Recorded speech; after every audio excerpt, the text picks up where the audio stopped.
A field of over 100 Porsche GT3 Cup drivers are California dreaming to open March 2022, and we're along for the trip. Andre Melchers has nabbed both pro wins this NARL season, with Agustin Castro stepping into amateur victory lane rather defiantly at Daytona, but something tells me the streets of Long Beach have surprises in store. Hi, welcome to Pit Stop TV and the virtual Long Beach Street Circuit. I'm Andrew Cardinale IV with JP Costa as per usual. And JP, well, first, welcome back to California. Second, we've seen 4 great races over 2 great weeks of racing. And while everything still feels so new to this season, we are properly into mid-season mode. We are already through 1 quarter of this season. We're getting right down to the nitty-gritty where you got to make up points. Oh, absolutely. I'm happy to be back. Obviously, as you mentioned, the past 2 weeks, the racing has been absolutely excellent.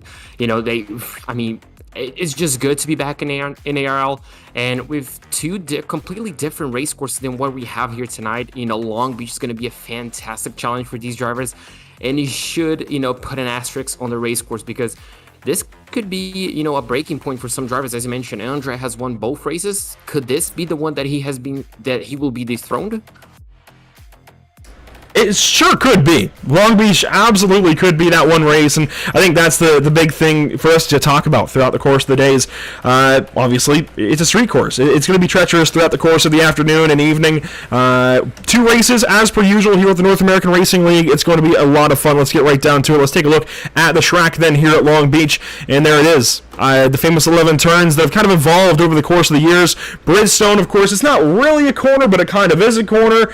In these cars, it's not going to be an issue for these guys. It'll be flat out, as per usual, just like an Indy car, GT3 car, anything like that. Your first real corner, of course, is turn number 1 at the end of East Shoreline Drive. That will turn you down Aquarium Way, around the water fountain into Queensway. That'll take you between turns 4 and 5 onto the first kind of back stretch of West Shoreline Drive. So we get the east and the west side. Tecate turn actually turns you up Pine Avenue towards turn number 8, where you go onto East Seaside Way under a couple of bridges towards the Firestone turn, Indy left, and the hairpin. 9, 10, and 11. That brings you back around through a lap here at Long Beach. It's such a fantastic race course, JP. I don't know who looked at the streets of Long Beach and said, let's go racing, but I'm glad they did.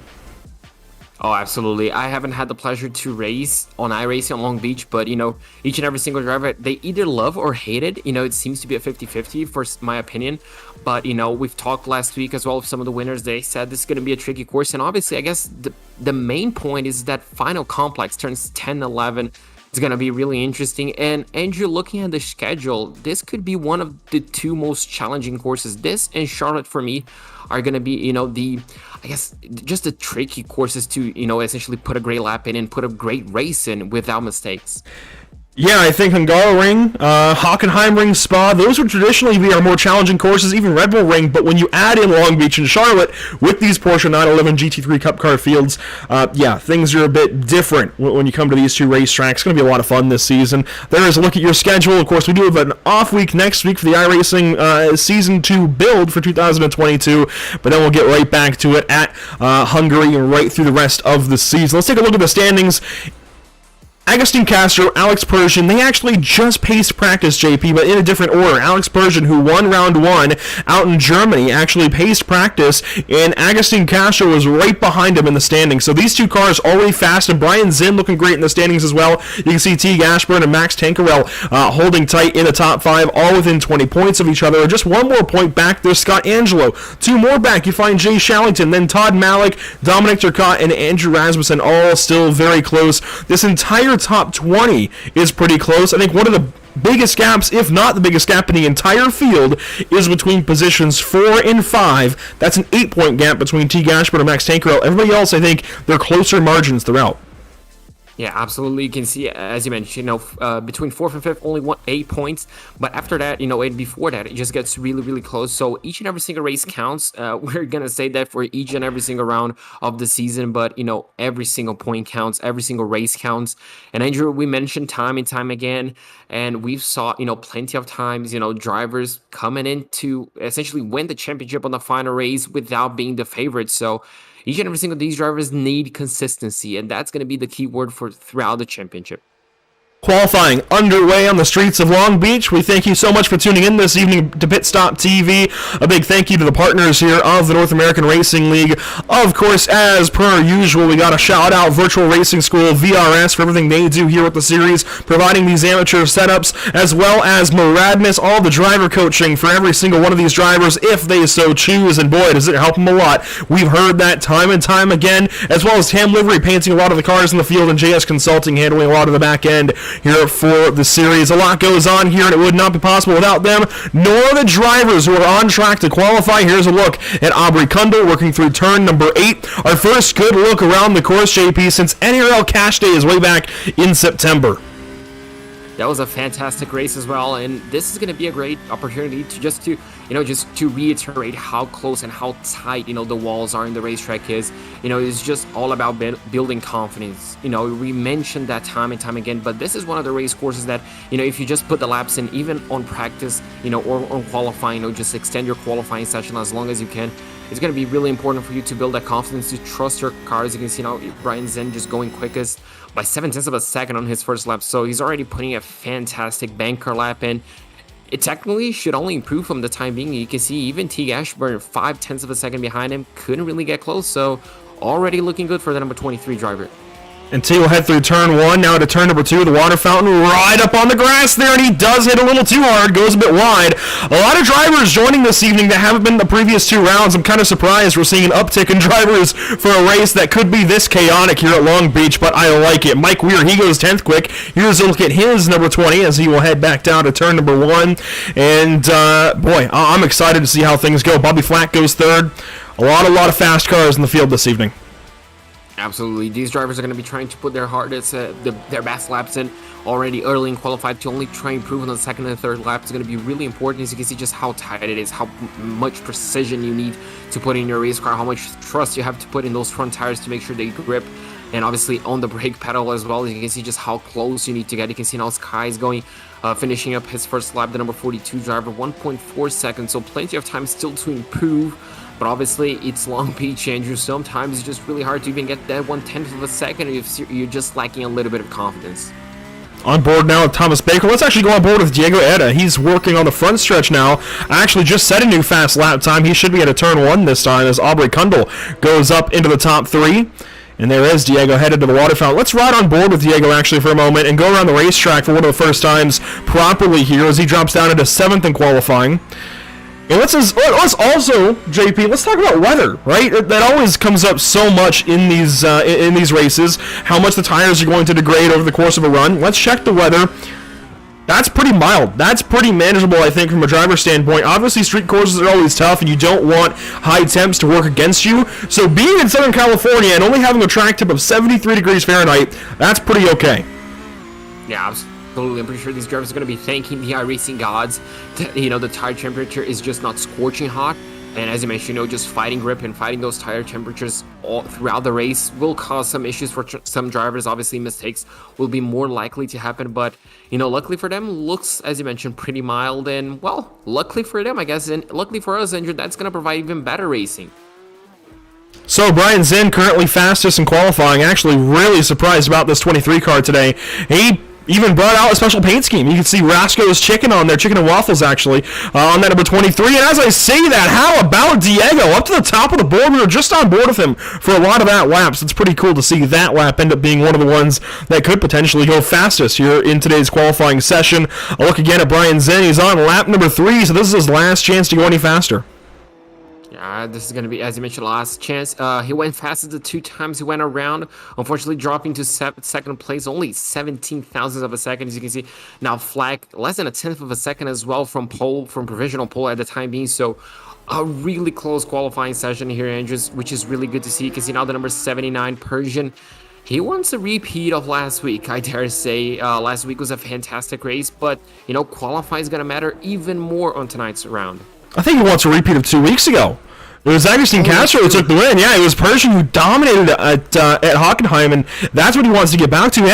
He made one of the few solo mistakes we saw last week at Daytona, at least out of the front runners. So he wants to, if anything, forget Daytona, get back to the ways of Hockenheimring and get back after it. But it does feel so recent that he had that dominating run at Hockenheimring. I can't blame you, JP, and I want to see what he can do today on the streets of Long Beach in Southern California, and hopefully get back after it. He is a little bit late to the game, getting a qualifying lap started, and that was a little loose through 9. Hopefully he can bring the reins in and get a good lap here for lap number 1.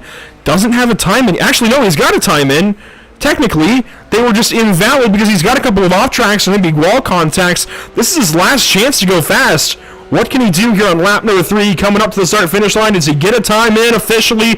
Persian will go high, actually, 4th place. That'll work. Yeah, that'll work for him. Good, as you mentioned, a few off tracks, so that's going to probably hurt him a little bit. And a guy who wants a repeat from next week, Andrew, there we go. I'm pretty sure he will want to repeat it. Again, did he get some off tracks as well? Yes. Because no time set so far, so even a bit more contact, we think, with the walls. And, well, can we blame the drivers having a 1x, 0x with the walls around Long Beach? No, not at all, I don't think. He's got, he is on lap number 3, Agustin is, so he's clearly been around the racetrack a few times, but he has hit the wall a couple of times and has invalidated those laps, so we'll see what Agustin can do. Last week's winner at Daytona, this would be an important qualifying session. You don't want to start 40th or 41st or anywhere back here going into the water fountain for the first time. I have a feeling most cars are going to have to at least come to, maybe not a full stop, but effectively a rolling stop through the water fountain lap 1. Yeah, that's going to be a tricky point. That's going to be the trickiest point of the race, just getting it through that. Obviously, you want to make as many places as possible in lap number 1, but sometimes you're just going to have to back off and, well, yield the position, at least for lap number 1. If you see, this is going to be another tight spot, Andrew. It's just so tight around there. You can barely make it, alone in qualifying, on the race with side-by-side action. It's going to be really tricky. He goes with a 120.1, which is going to put him 4th place, so he just dethrones Alex Persian. So a good qualifying section for him as well, but 4th place, I'm not quite sure if he's used to it. So Agustin will go to the 4th position, moving Alex Persian on down the list. Not many cars left running, actually. Billy Bowerman, one of the last one out there. Billy and Agustin, the last 2 cars moving out of 41 cars, for there to be 1 left moving now. Rather interesting. 41 cars around around Long Beach. That's amazing. Andrew, I'm pretty sure it couldn't be better if we tried it. 41 Porsche 911 GT3 Cup cars. That's just I wish I was one of those spectators to see this action, because it's just going to sound amazing. It's going to look amazing. I'm pretty sure the race is going to be fantastic. Now Billy's going to try to finish up his lap. He's going to try to improve. He does improve by nearly a second, and that's going to put him 6th place? No, 10th place. 10th. There you go. It's a really solid effort there out of car number 2, Billy Bowerman, and he will put himself well up the starting order this evening at Long Beach. So round number 3 for the amateurs, the pros, the pro-ams, the whole lot of them. It's going to be fun tonight in SoCal. I'm very, very excited to see how this goes. I would say if the lights had turned on for that 4-hour back in September, that we should be under the lights here, but unfortunately the street lights don't come on in iRacing. Maybe we'll have to convince Scott to go ahead and pay the power bill one of these days, and maybe we'll get something rolling for that. But we will go ahead and take to the grid. Let's roll through as many of them as we can here, JP. On pole, Diego Eda, that's big. I think for car 77, Brian Zen, another highlight here in this top 2, 3. Bobby Flack will start from the 3rd spot. Agustin Castro, last week's winner, they're starting 4th. Alex Persian rolls off 5th. I like that Armando Bejaran is showing up today in full force. 6th position for qualifying. Aubrey Kundal will roll off from 7th. You see Zachariah Rosar in 8th. Really a stacked top 10 all the way down to Andrew Rasmussen and Billy Bowerman. 11th place is going to start with Teague Ashburn. 12th place with Todd Malik in the 150. 13th place and starting row number 7 is going to be Mike Braun in the 107. The number 49 of John Kroom in 14th place. 15th will go the way of ESP Spiker in the number 03 and number 49 of Miguel Cardoso in 16th place. Row number 9 is going to go to Max Tankerall on the inside in 17th, and 18th of Julio Contreras.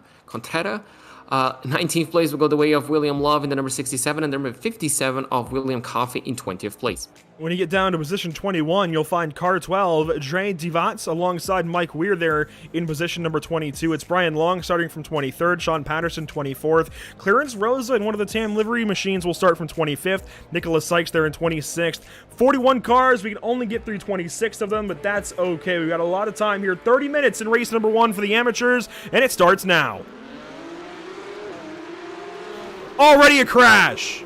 Billy Bowerman. Many cars involved. Guys, you've got to stop. Oh boy. The rest of the field rolls into turns 1 and 2 for the first time. And to the fountain they will go. This looks good.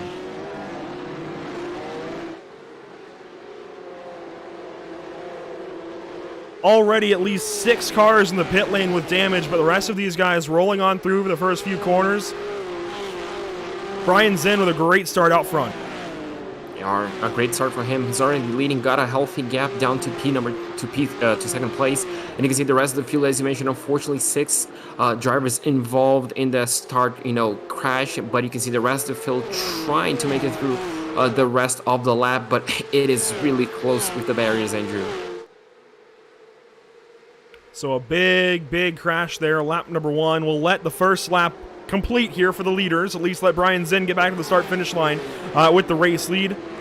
And then we'll go ahead and check out everything else that went on there. As you can see, a photographer getting pictures there. That was nice. I like that. iRacing. These nice little details around the racetrack. Lap 1 will go complete. Brian Zinn will lead the first one. Let's go ahead and fire up the first replay of the day, JP. I feel like we're going to have a few of these throughout the course of the afternoon. I hope it's only for overtaking, but with the nature of Long Beach, unfortunately, that might not be completely true. But now taking a look at the start, this is going to be really interesting. Brian Zinn, I want to check out his race start because it was absolutely fantastic. It was on point to take the lead, but the action is going to start a bit further back. And so that's going to be the... here in just a couple of moments. I want you to watch that Billy. car. Yeah, Billy Bowerman there. The silver and black, too. This seems to be where it starts. Malik behind him is going to make a move. And that's where things kick off. Brian was a bit slow. Oh, and Brian comes over and spins into him. And this is just bad news from there. Bowerman just unfortunately lost it under traction, I think. Just John spun out his Carribeck tires. had damage there. And I think you're right. He just spun out his tires. Unfortunately, got a good launch, but then just a lot of wheel spin, and unfortunately couldn't control the car. And there you go, yeah. A few extra cars being caught up in that instant as he tried to take avoiding action, but it's just not a lot of room to go when you have a car spun around in the racetrack. So unfortunately, 6 cars not out of the race, I don't think. Maybe they'll come back, hopefully. But yeah, a bad, unfortunate start of the race for those. We'll go back up to our race leaders now as lap 2 will go complete. And here we go, a pass for position. Persian goes ahead of Bobby Flack out of the hairpin. That's good enough for 4th spot. Bobby Flack now trying to maybe try the offensive back on Alex Persian. Maybe a bit too far back, heading down into turn number 1. Going a little bit wide as well, so missing a little bit of the braking point. So this is going to be interesting to see where, everybody's faster, Andrew. Obviously, you race, I used to race. We all know we have favorite sections of the racetrack where we can be more confident and braver on the car. So it's going to be interesting to see, those drivers, where they'll be able to attack more. And, well, where will they defend? And it looks like we already have the number 45 coming in with quite a bit of damage. Yeah, now, of course, this amateur series, this amateur class, rather, their races do not go long enough for pit stops. John Kroom to the pit lane, that's from all that damage. He's got to go in and get some repairs, get that fast repair, get back after it. Thankfully, he does have that fast repair to use, and we'll get back after it. Unfortunately, though, for Jeff Castillo, he's just had problems somewhere, and is backwards here for Wahuka Racing. We'll try and get that car righted and get back going. And that's going to be a tricky spot for him as we come back to the lead. Brian Zinn, did everything he needed to do on the race start, Andrew. He just took the lead and, is driving away 0.7 of a second. As you can see, even more drivers issues. This is the number 3, unfortunately. I can't see too much damage, so maybe just a mistake. A bit slow, certainly, in turn 9. Lost a few spots, but Ilya gets back rolling in the 11th position now. We're going to have a lot of these moments where we have some big slides, big moments for drivers, including this of Derek Dennis, who just lost a couple of spots into turn 9, losing a position most recently to Joshua Benjamin and William Coffey as they go by. A couple of veterans of NARL, not a great start today for either of these two. Joshua in 24th, William in 25th. And coming up on Sean Patterson, actually, who's down the pit lane. And William Love, who's just had a problem. This looks like it's about at the flag stand? No, that's turn 1, I think. Yeah, that was turn 1. Wow. Ooh, yeah, so maybe a touch. I don't think he can really lose the back end, and maybe under braking with the bumps. Oh. That is in turn 1 for sure. That is a rather interesting position to be in. I'm not sure how Joshua Benjamin got there. Steven Grabowski now joins him. I'm not sure how they managed all of this mess in turn 1, but props to them. That takes a little bit of skill to end up way out there in turn 1. Let's go ahead and go back up to our race leaders, completing lap number 4 of an expected 23, and Brian Zinn still has company.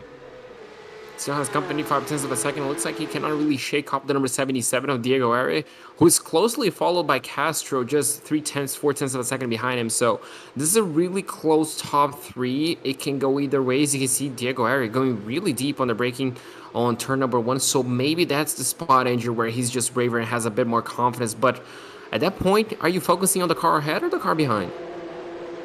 As a driver, especially as you work up your ranks, I mean, we get really used to pro drivers, I think. We get really spoiled with a lot of pro drivers at a lot of the series we cover. If you are classified as an amateur, it's implied that maybe you're still working your way up in iRacing, you're a little bit lower I rating potentially, and maybe you're going to be mirror driving a little more. This is where you have to kind of disconnect from that expectation, and you've got to just worry about what's out your windshield.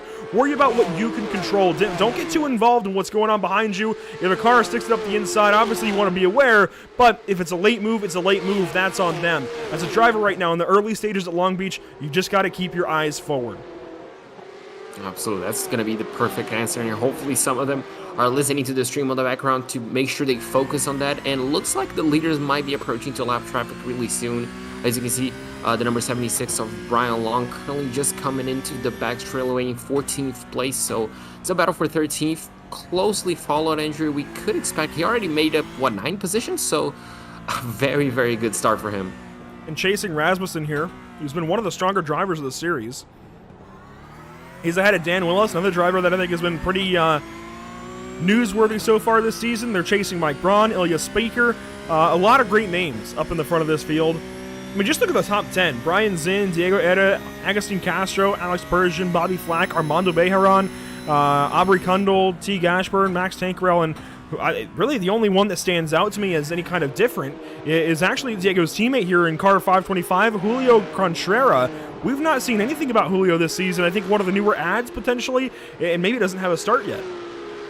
And if he does, well, that's a perfect start for the season for him. Obviously, he wished he was in first place, but 10th place on a grid this tight around Long Beach, well, it's a good start, and I wish I had one of those, Andrew. Yeah, you always want to be towards the front. I mean, for obvious reasons, but anytime you can sort out in the top 10 of one of these races this quickly, you're doing something right. Problems for Daniel Harris, it looks like. Oh, boy. One of the paint schemes that I enjoy so much is turn around at turn number 5, keeps it out of the wall on the inside. We'll now get back rolling. And here comes, I think that's Dave Pickram that's just gone by. Yes, it is. Dave Pickram in car 420. And, yeah, certainly not the start that Dave wanted today. He's down there in 23rd. For drivers that are trying to recover, Thomas Baker, I think, is the first of them that we've got to talk about. He's in position number 39, JP. Yes, 39. 40th and 41st occupied by Zachariah Rosar in the 40th spot, in car 199, and car 150, Todd Malik. They are both out of this race, as it seems. Sean Patterson, the next one up the road from Baker, in 38th. Dre Devotz, unfortunately, down to 37th. John Crew in 36th, and Mike Weir occupies 35th as Dre Devotz watches a battle there with Joshua Benjamin and another driver. Oh! It's a good battle. Oh, no. That is turn 1. Yeah, so even more instance down into turn 1. That could be close. Rasmussen was just in the top 10. And he dropped quite a bit. Jeff Castillo now with problems on the front stretch. Oh, no. This will be most of the story. This will be how the day goes. Just the treacherous nature of Long Beach. This is exactly what we're going to see most of the day.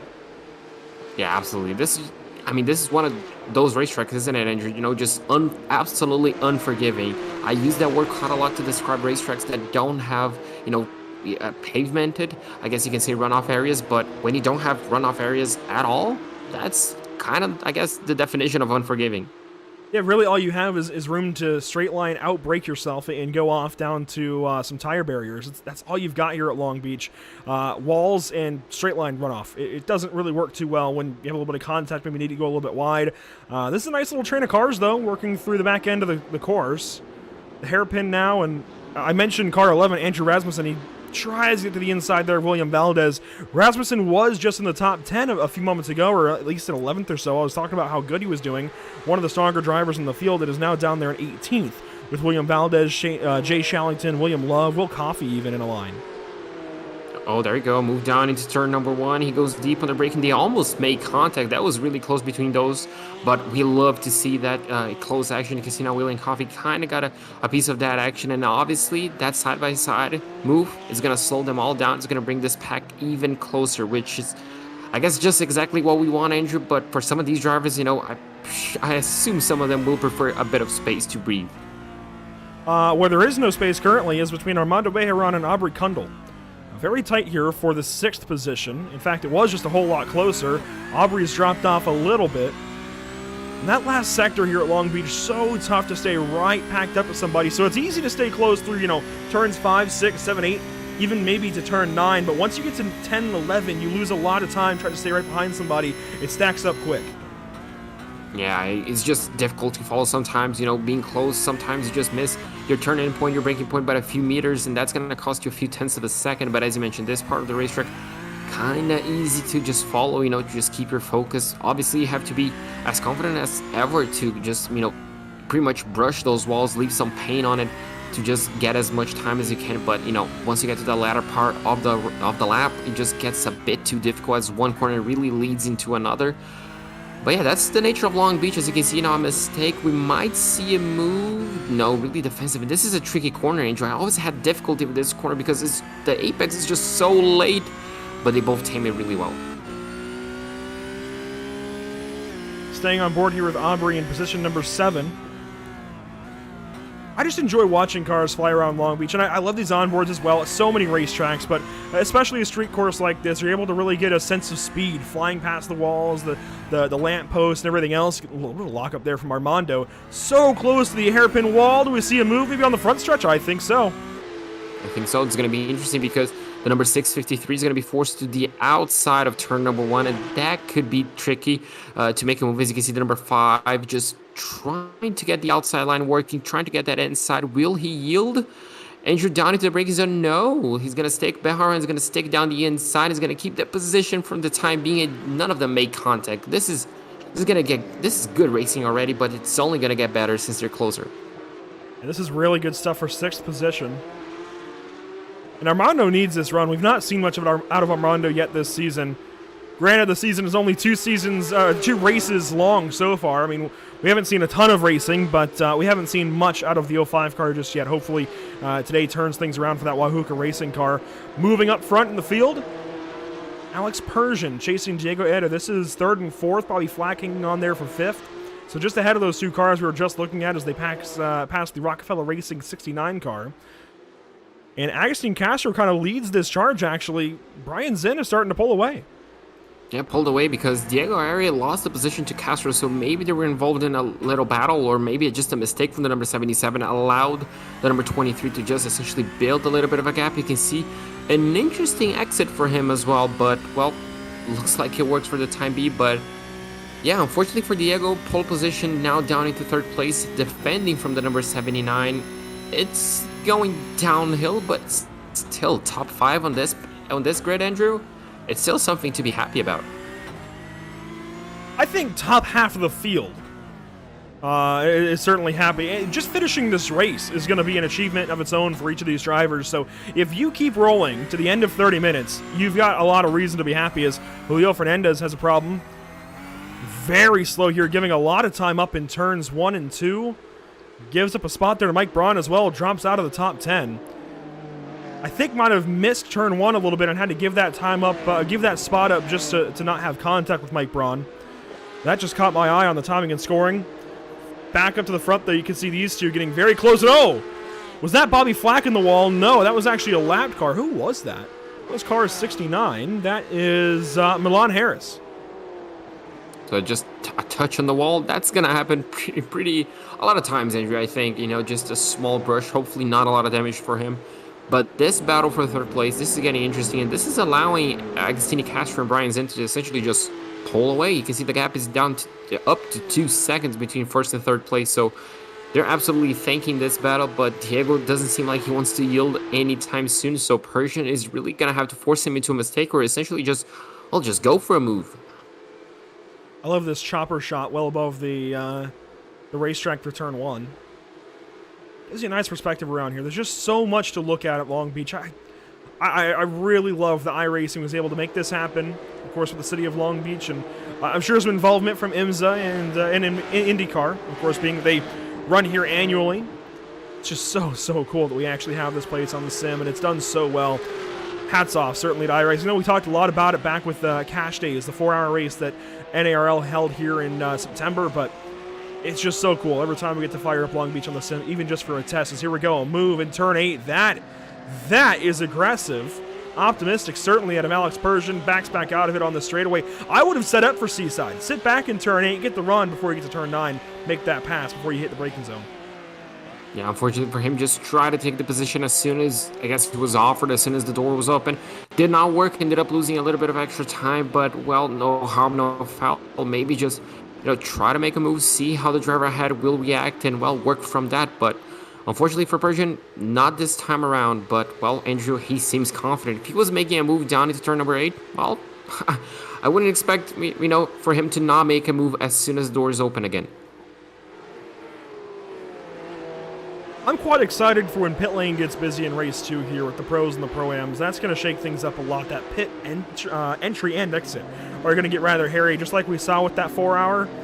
And the driver changes and everything is, a problem in... that's out of the hairpin for Brian Long. He'll try a 3-point turn here and get back rolling as, there goes Andrew Rasmussen. And a lot of cars coming out. You've just got to hold and wait. Yeah, unfortunately, that's going to be heartbreaking. Yeah, unfortunately, it looks like that driver just tried to take a wider apex to essentially just cut back in, and unfortunately, his nose was just a bit on the racing line. So, unfortunately, that's going to be a bit extra damage for him. As you can see, that's quite a bit, but only 12 minutes to go. Andrew might not hurt him too much. He is down to 20th, but he was able to work his way up into the top 15, so I think he can get back up there, or at least get a few spots, and he's even got a teammate behind him. Brian Long just ahead of William Love, both sim racing for Simpleton cars.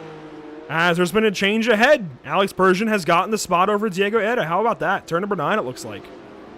There you go. The move is done, and he already has a bit of a gap between him and Diego. So it's going to be interesting to see how it happened. Was it a lunge? Was it set up early? Well, there is one lap car there on the inside of turn number 8. That's Sean Patterson, though, staying out of the way. And a slow car there at the apex. And that was also a lapped car. So they were following that lapped car to begin with. Persian is going to have a chance now to turn 9 and 10, but he's well back. There must be a mistake here out of Diego. And yes, there is. Look at that lockup. Does he hit?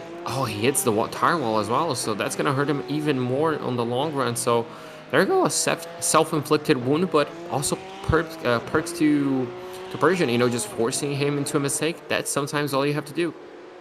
I don't think Diego got it. That left front is clean. Wow, that was a big hit as well. I don't think he got it. I really don't think he hit it. I think he got it low down in time. As the battle goes on between William Valdez and Clarence Rosa, this is interesting. Rosa drops down to 18th. Valdez goes on ahead. And Valdez actually brings a lap car along with car 20. That is Mike Weir that is sorted out one lap down. There we go. So that's not going to help him too much if he's just being held up by Mike. So hopefully, he gets the blue flags, or essentially Mike just gets out of the way sooner. But look at this. Look at the battle for the lead, Andrew. This is exactly what you're looking at. 1/10 of a second, 1.5. Could we see a change for the lead down into turn number 1? Time will tell. Brian Zinn going to take a defensive line, and there we go. Castro down to the far inside, took a look, gets back in behind Brian Zinn. I think that's smart racing. You want to get in that driver's head if you're Agostini here. You want to get in Brian's head and force him into a mistake. You don't want to have to use your car to necessarily force one. Well, that might sound contradictory. you want to, I guess, entice Brian into a mistake, right? You want to kind of make him make his own mistake. You don't want to physically do it for him. Yeah, absolutely. And that move that Castro just did, that's an easy way to force the driver ahead of you into a mistake. He just dipped down the inside like Daniel Ricciardo-esque. You can say, on the last minute, that's going to force the driver ahead of you to try to brake even later than usual to try to make the corner ahead. And that almost worked. Brian Zinn almost got into the tire barrier, or the wall in that case. So it's going to get interesting to see if Brian's going to fall for that again, if Castro's going to try that again. But if those two keep battling, and the number 79 is not too far away as well. He's realistically already caught them. I was just going to mention that Alex Persian is right back to these guys. And Jean Karadek, a problem out of the hairpin. And he'll just go ahead and tow before the leaders get there. But this is on board with Alex Persian. I mean, he is, for all intents and purposes, caught up to these two ahead. In fact, the gap from him to Castro is about the same, if not closer, than from Castro to Zinn right now. So, yeah, Alex Persian is here, and this is a top 3 battle now. Even if they string out on the straightaway, they'll narrow right back up here into the corners. And this is, with 10 minutes to go, this is a 100% top 3 battle among the top 3 drivers, I think, in this series. Only 2.5 weeks in, if you want to call it that, and clearly these are the best 3. Yeah, it's going to be an interesting final 9 minutes. I don't know. I'm pretty sure if you're Persian, you just wait to see how, Castro and Zinn are going to battle it out. Maybe a mistake, maybe a contact will happen to them and they're both going to be taken out of the race. But if time runs out and he's going to have to make a move to try and win that race, because I'm pretty sure he wants, the P1, not the P3 position. Agustin Castro, does he get to run out of turn 8 onto Seaside Way? I don't think so. And that's the other thing I love about Long Beach and street courses in general is you get to use street names. And I know that's something we do for Detroit when we get to run at Detroit. As here we go. Oh, a teammate, actually. The wrong stuff teammate there for Agustin Castro. Who was that, actually? I think that car towed. Might have had some contact and just decided to tow. Not what you want to see there, but the teammate was at least maybe a little bit of glimpse of hope there for Agustin. Regardless, I love that we get to use street names here. With we have corner names for a lot of circuits, of course, corner numbers for everything else. But I like using street names. Of course, we're on Shoreline Drive, headed down to turn number 1 onto Aquarium Way, and when they pop out of turn 8 under those couple of bridges, is a problem there for Pierre Thompson. When they pop under the bridges there on the backstretch, that's Seaside Way. Again, street names are fun. I like it. Yeah, I like it too. It sometimes makes it a little bit harder to pronounce, but, they're fun. Obviously, just running a street course is just fun, isn't it, Andrew? And having those corners named after, the streets, it works. It makes it the job a lot easier if you're local. But, yeah, I just absolutely love the challenge that these street courses bring us. And I know you mentioned, early on in the race, but I absolutely love the detail around the racetrack. The buildings, the cafes, the restaurants, all this sort of stuff. It's just good to see it on iRacing, isn't it? That it is, and we get to do it twice this week. We have tonight's coverage here with the North American Racing League, and this has been fantastic racing. We just don't want to leave this top 3 because of the implications it might have with the championship. Yeah, we have, obviously, this evening with these Porsche 911 GT3 Cup cars, and then Indy cars tomorrow. We'll talk more about that here in a few. But on board with Alex Persian from the nose of this race car, and you saw for a moment there, Agustin Castro had a look at Brian Zinn to the inside through the hairpin, but Zinn was able to put power down on exit, get back away, and with 6 minutes and change to go, I think Castro is going to have to get a little more aggressive. Persian misses the braking zone for turn 1. And much like at Daytona, it's a self-inflicted wound. Gets back right in front of Diego. So hangs on to a top 3 for now, but Diego's there. Yeah, unfortunately, that's going to be taking him out of the contention for the battle for the win. So now he's going to just have to hold with the number 77 to try to finish in 3rd place. But with one mistake already, as you mentioned, a self-inflicted wound, that could hurt his confidence. That could allow Diego Ari to fight back for that final podium position. I wonder if Alex just wasn't expecting all of the extra speed he had from the slipstream down the front stretch. When he had a lot down the entirety of East Shoreline Drive, was tucked in behind Agustin Castro, and I wonder if that's the fastest he had entered turn 1, and now with the tires starting to wear out, I wonder if that just caught him by surprise, and he kind of mistimed the braking zone as Brian Zinn starting to pull away here from 2nd place, Agustin Castro. The top 3, just as soon as they packed up, they've split apart. Could this be tires? Could Agustin Castro have used a lot more of the tires just to try and catch up the number 23 and well, Brian Zinn was just nursing a little bit, you know, just trying to get it home, trying to save it for the final stretch of the race. Very possibly. I mean, it seems like Brian Zinn has done everything he can to make sure he wins this race. He brought out a special paint and everything, and usually green in racing is bad luck. You know, it jinxes you a little bit, and it might still as he comes up on one of Persian's teammates, Dave Pickram, who's making it tough here on Brian Zinn. Now we'll move over and give the spot up to Zinn and Castro, but usually green on a race car is bad luck. It's looking good so far on the 23 car, and what I will do is knock on wood for him. Don't want to jinx him, but I have to point it out. Yeah, I was just going to say, if that was me saying the curse would have been on, and unfortunately he would have been on the wall within 3 corners, but since it's you, Andrew, well, I'm not going to say anything because I don't, I don't want to be responsible for it. So watching from the onboard here of Zinn, looking back at the rest of the field, Agustin Castro just behind. There is another battle in the top 5, actually. Aubrey Kundal has moved up to 6th and is now chasing Bobby Flack and is very close here to turn number 9. Looking for position on car number 22. That would be good for 5th if Aubrey can get it. And they will work through turn 10. Top 5 would definitely be welcome. It's a really good result. You can see a bit of tire lockup. That could hurt a little bit. Bobby Flack on the exit looks like not quite. Got a really good exit. Already got a bit of distance to Kundal, so the move might not happen on this lap, but a top 5 for Kundal, that would be really good. As you can see, Scott Angelo as well looks like he's battling for position, or at least trying to catch up to the driver in front as he heads into the final, well, the tricky final sector. These two actually just swap positions. Angelo now chasing Rasmussen, so Rasmussen working his way back up through the field, and oh, how about that? Julio Contreras sideways, and actually I don't think he was sideways. I think he might have been involved there with the lap car. And a big moment, more damage for car 525 as Julio drops down to the 15th position, just ahead of Will Coffey now. All kinds of action picking up as here we go, right back up to the race leaders. They're starting to get close again. Yeah, Ryan Zinn looks like compromising a little bit of his entry line as Castro tries to apply the pressure a little bit more, but no, looks like nothing happened. As you can see, number 22 now, Bobby Flack. Yeah, he lost the position, so a little bit slow and a little bit of damage as well, Andrew. Yeah. That car has definitely met a barrier in the last few moments. That allows Aubrey to go on by for 5th. And we'll just get right back up to our race leaders. 3 minutes to go. That means 3 laps to go this time by. We're lapping at a pace of 1 minute 22 seconds. It's going to be close, actually, if we get 2 or 3 laps right here. We should get 3. And as we mentioned time and time again, the leader obviously only wants 2 laps. I'm pretty sure Castro wants all 3 laps to try and make a challenge work for the lead, but it's going to be really interesting. With time running out, will Castro try to make a last lap move on Zinn to get that win, to get his 2nd win of the season, or will we see a third different winner on the first 3 races? That is a fantastic question. I always like parity. I like to see the winners moving around and, different winners each race. I really like to see that. But also, it's hard to disagree with big runs of dominance like we've seen out of these, well, really, each of these 3. So I don't think you can be at all disappointed with any of these 3 cars winning this race, be it Brian Zinn, Agustin Castro, or even Alex Persian, who I know we counted him out a little bit ago, JP, but, I mean, he's back.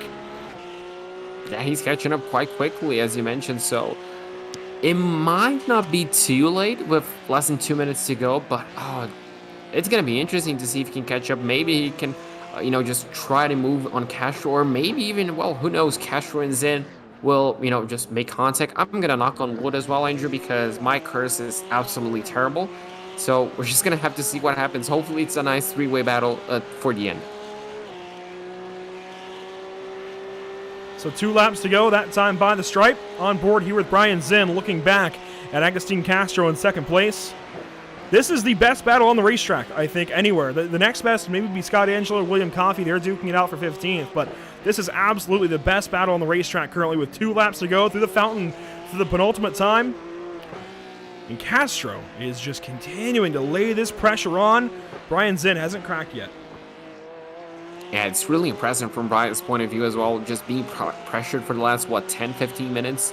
Even more from Castro and not at all, yielding, not even locking up the tires. I don't think we saw him. So a really good race. You can see different lines being taken through 7 and 8 for 2 drivers, but, they pretty much hold the distance. But yeah, an impressive race, not only for the number 23, but also for the number 14. Still on board here with car 23, 30 seconds to go. Persian is close. Can he make it a battle here in the last few moments? Time will tell as we approach the final lap. The white flag presented by Whiplash Simcams. And oh, maybe a slip up there a little wide at the apex for Brian Zinn. Agustin Castro much tighter, but no dice just yet. Past the flag stand for the nearly final time. There's the white flag presented by Whiplash Simcams on the racetrack. And I wonder if those lapped cars might have a little bit of an influence on this lead battle. You can see Persian really caught up to both of them. So this is going to be an exciting final lap, Andrew. We're kind of used to it, but it never gets old. And I'm excited to see what these guys have in store for the final time for this week, for the next 2 weeks, actually. Our top three are right back to it. Persian very close to Castro. Maybe a slip up there out of Castro. He's lost a couple of tenths in the first sector. About halfway through the lap now. And Brian Zinn starting to pull away. Joshua Benjamin well out of the way for all three. On board now with Persian in third. It's going to be really interesting as we head into turn number 8. Could Castro maybe make a mistake or force Zinn into a mistake on the final sector of the racetrack? The number 79 cannot do anything at this time as they're pretty much equal on distance. Persian really holding position. Brian Zinn, the number 23, just trying to hold on for the next 3-4 corners. And Andrew, if he doesn't make a mistake, you can see Castro maybe looking down the inside of the hairpin. Not going to be close enough. So close for the entire top three, but out of turn 11 and out of the hairpin for the final time. It is all car 23 out front. The checkers fly. Persian can't quite get there for second. Zinn will take the win. How about that? Castro second, Persian third. Diego comes across there in fourth. Aubrey Kundal will take fifth. And you can see just how spread out this entire top 10 had grown. At the later stage of this race, here comes Bobby Flack across the line for sixth. And still positions to be sorted out. Andrew Rasmussen with a problem. On the final lap, looks like just on the exit of turn number 9. It looks like, no, that's on the exit of 8. So, unfortunately, a late mistake. That's going to maybe settle him on 16th place. As you can see, the rest of the field coming to the checkered flag. But what a race we had, Andrew. What a fantastic race. I wonder if there'll be any action here in the hairpin. The last lap through, there's Rasmussen coming through. And a lot of lap cars in this field. Just 22 cars will finish on the lead lap. I think that's playing into it, certainly. Wow. What a first 30 minutes of action. That's just your amateur race. And that had enough, I think, to be a whole feature film.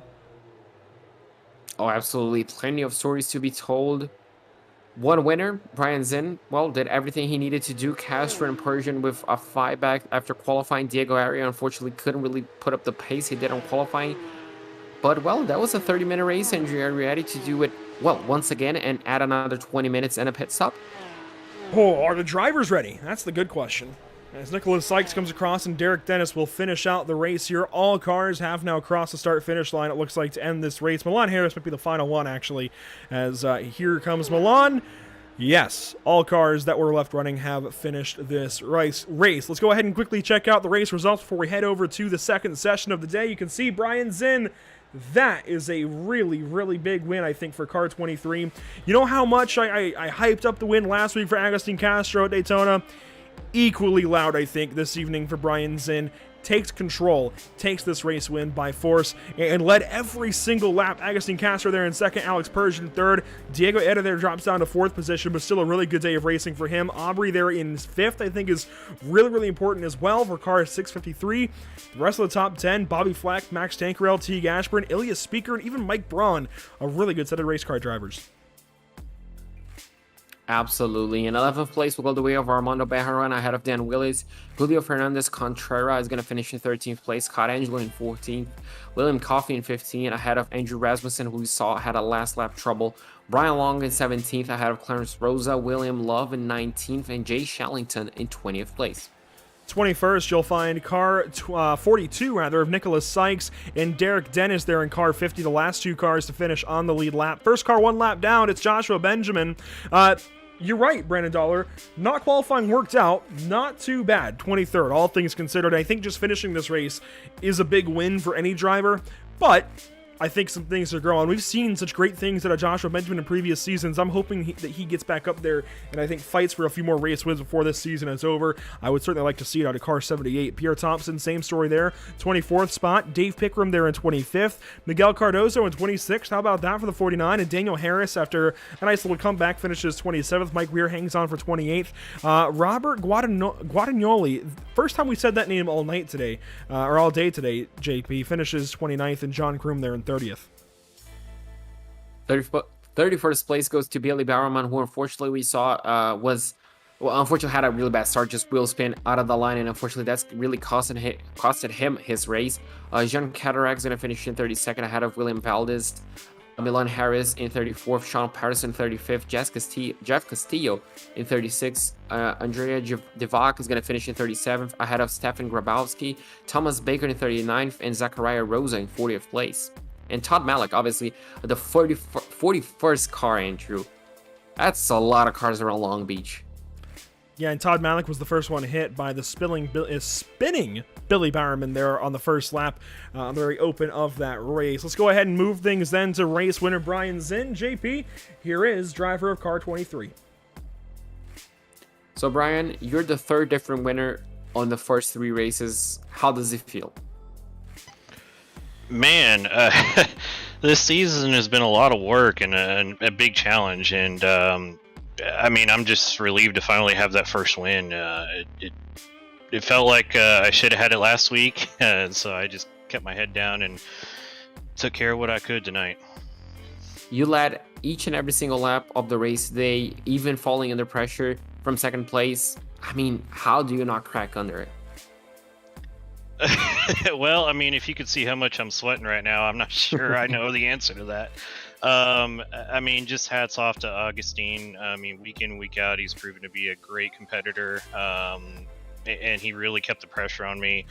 I was struggling in practice, not only just fighting other people, but just fighting the walls. Long Beach is a challenge just by itself.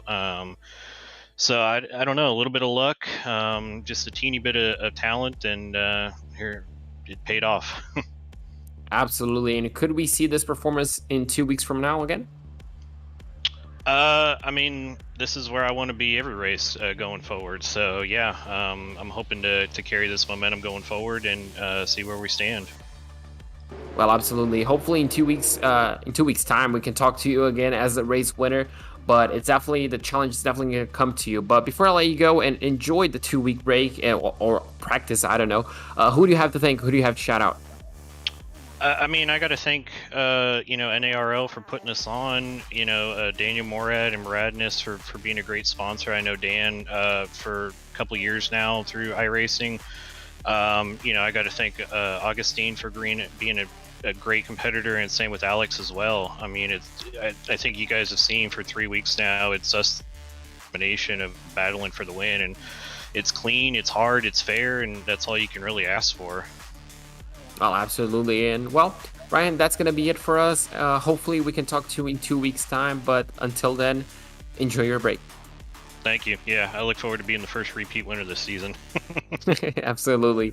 And Andrew, that was Brian Zen, our third race winner. Obviously the third different winner on the first three races.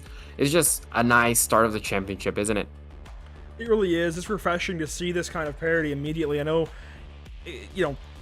Andre Melcher is doing great stuff in the Pro and Pro-Am races, but it is good to see variety in victory lane and get some different drivers that we talk to after these races. And more power to everything Andre has done these first couple races, but everybody likes a little bit of parity. Everybody likes that. So we will get ready for race number 2 on the day. Of course, our Pro-Am action is coming up in just a few moments. It won't be long before we have cars back on track here at Long Beach. Don't go anywhere. More racing on Pit Stop TV to come.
Just like that, right back to it from the virtual Long Beach Street Course. This is just such a fantastic place to go racing, real or virtual. So cool. I mean, just, you can fly, even on iRacing, you can bring a camera through all these nice little nooks and crannies and get such great views like you see now. It's just so cool to experiment and see what there is here at Long Beach, and just try and get the full experience around this street course. It's so cool. Bring you in, and it looks equally as stunning here in the sim as we get ready for a broadcast, although you do sometimes have that and you clip through things, but not everything is perfect. But you can fly through the buildings here with blimps. Isn't that so cool, JP? It just blows my mind what you can do with iRacing sometimes.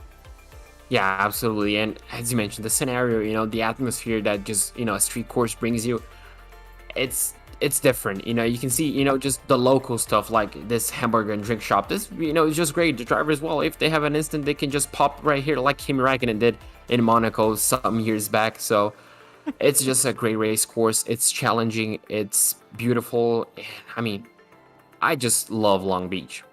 Let's talk quickly about the circuit again. We didn't get a whole lot of time earlier. Of course, Bridgestone is kind of the beginning of the course, right? That's, you have the grid on the, I guess, first part there of East Shoreline Drive, the most eastern portion, if you will.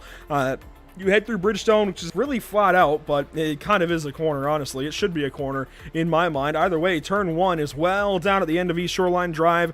You head through the water fountain, through Aquarium Ray, onto Queensway with that right-hand turn at turn 4. Turn 5 takes you from Queensway onto West Shoreline Drive, so we get a little bit of representation there with East Shoreline and West Shoreline before you make a left turn onto Pine Avenue. And this is what I'm talking about with the street names. It's so much fun to say West Shoreline to Aquarium Way, to Queensway, to West Shoreline Drive, to Pine Avenue, and then a right-hand turn onto East Seaside Way, and then you pull a weird maneuver through a parking lot into the hairpin and right back onto East Shoreline Drive, and that is a lap here. The fastest to ever do it was Joseph Newgarden in 2018 in a Dallara DW12. I do believe that was for Penske, but I could be wrong. The fastest Champ Car lap here is set by Sebastian Bourdais in 2006. That was a 1:07.931, and just slower than Joseph Newgarden's lap record here at Long Beach. You can see the kart lap record, the DPI lap record from IMSA, all the way down to the GT Daytona lap record, which is the closest that we have to talk about, JP. 120.138, set by Brian Sellers in 2021 in one of the Lamborghinis. Obviously, these are Porsche 911 GT3 Cup cars, so plenty different. They don't have ABS, but still within the same family, and the laps are pretty close. 122s in the amateur race. We might even see some 120s in this race. Oh, absolutely. On race pace, it should be very similar. I'm pretty sure on quali pace, we're going to see those times dropping a lot. One thing we are not seeing dropping is Andre on the points tally. 2 races, 2 wins in 2 races. Well, he's just on his groove. Obviously, Victor Miranda as well finished 2nd place in both races, so he's a solid 2nd place. But it's only 3 points ahead of Spencer Kostowicz. Everything is very close, even in the Pro Division here. It's only 36 points back to Samsoid, who, look at Samsoid, in the top 10, consistency in those first 2 races, moving ahead of a few other drivers into the top 10 now, just behind Brady Lubenow and Spencer Marsh. Very cool stuff there. Over in amateur, it's even closer. 3 points between Hockenheim winner Paulo Godai and Daytona winner Lawrence Zavadil.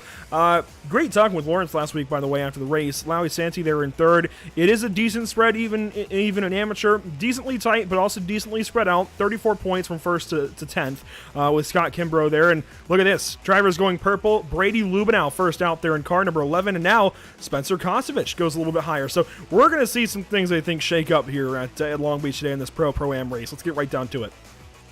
Oh, Juliano Romagnolo. Yeah, the times are dropping fast. So we see Romagnolo go fast, and here's a look at Tony Kanaan into turn number 1. He just went 2nd, now dropped down to 4th. Luke Krause is fast on 34, no surprise there. And Victor Miranda now provisionally on pole in the Energy Sim Sport number 17. Oh boy, that was close to the wall in turn 1. That was good stuff. Yeah, that was a fantastic shot.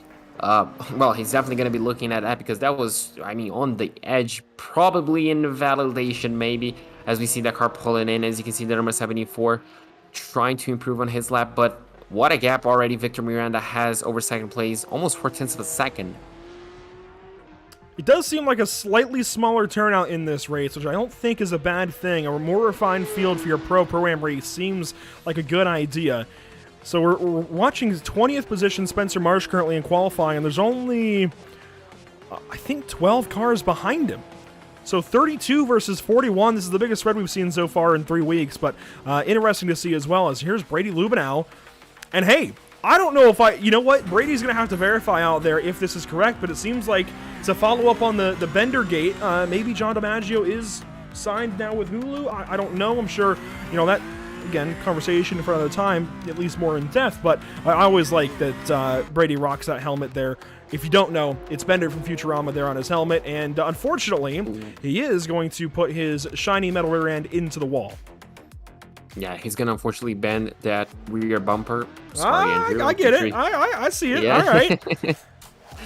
Yeah, so as we look into the Pro-Am category, you can see the number 23 of John Sadler, 203 of John Sadler. He's going to improve his lap time, does he? Yes, he does, to 1.4 seconds. He's going to drop maybe into the top 5 of the Pro-Am class. As you can see now, Matthew Dench hopping into the race course. So he's quite late as well, Andrew, to the qualifying, but hopefully still plenty of time for him. Actually. Oh, really? So 2 invalidations for Matthew. It seems like at least one. This actually seems to be lap number 2 for him. Somebody who does have 2 laps in but no time yet is Aaron Law in car 147. And Samsoid is on lap 1, so we'll see what he can do his first lap out. Paints are loading all very rapidly as Lawrence Zavidal goes up to 15th position over Fabio Zamperlini. Let's start with Samsoid here at the back end of the lap. It's going to be fun. As you can see, obviously the first lap might not be the ideal one. He just yanks that steering wheel right to get through the hairpin and just, powers it out. 3rd, 4th, 5th gear, trying to improve his lap time. As you can see, the provisional Pro-Am posted, it's going to be the 138 of Khrushchev. He's doing a fantastic job, Andrew. Well inside the top 10, well inside 9th place, but a really good lap as well for Dave Sampson. Does he improve on his time? It was a bit of a slow first lap, actually. 24th first lap out. And now down to, still 24th, actually, as Neto Nascimento goes a bit faster. Good look there at the 75 for a moment, anyway. Victor Miranda still on track. Going to wrap up lap number 3 here in a moment. Fabio Zamperlini just completed his 4th lap. A lot of cars already parking in qualifying done. And, Miranda nails a turn 9 wall. That'll be an end to his qualifying run. Matthew Dench out there. Does he get a lap in this time? He's on lap number 3. So lap 2, I think it was an out lap.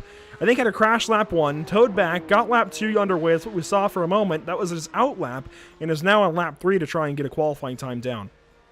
This is going to be a really important lap for him to put down because this could take the whole 50 minutes of his race. Obviously, strategy is going to be a big part. And I was just going to ask you, Andrew, where is the number 25? Where is Andre on the qualifying with 2 minutes and 45, 2 minutes and 40? Looks like he's going to start his second flying lap. Second? He starts his third. He does not have a time in yet, but this is lap 3 for him per timing and scoring. This is all or nothing. Yeah. Paulo Gadai gets a lap in now, goes 15th. David Sampson, or Samsoid, goes 17th. So a decent lap there to Samsoid. Hopefully he can work his way through the field. Matthew Dench, this is his last chance here. What can he do? He's provisionally starting in the 31st spot. Can he move up from there? Across the line, does the lap count? Yes, for 20th. My goodness. Yeah, 20th, obviously, not having the ideal conditions for qualifying. That's going to be, I guess, a decent spot for him to start. Obviously, he can fuel save quite a lot. We saw that plenty on cash days. And, the track temp is that's a wall. Similar. Oh, that could be it. I think Andre might have just kissed the wall with the left rear. We'll watch through this lap just to make sure. He is the last driver, it looks like, with a chance to go faster. Actually, no. Samsoid might still have one more. It says he's on lap number 3, so he might have gotten a do-over there with one of his laps. As he fires into turn number 9, he might have one more chance here. Let's go back to Andre Melchers, though. Out of the hairpin. Does this lap count or not? Provisionally starting 31st. Down to the line for Checkers on his qualifying run. Does the lap count? Yes, and it's up to 2nd. Wow. Wow, indeed. Wow. Oh, that was something. I genuinely thought that lap was invalidated, but good enough for 2nd place, less than half a tenth from Victor Miranda. So, Andrew, once again, we do have a great race on our hands. And every car is stopped.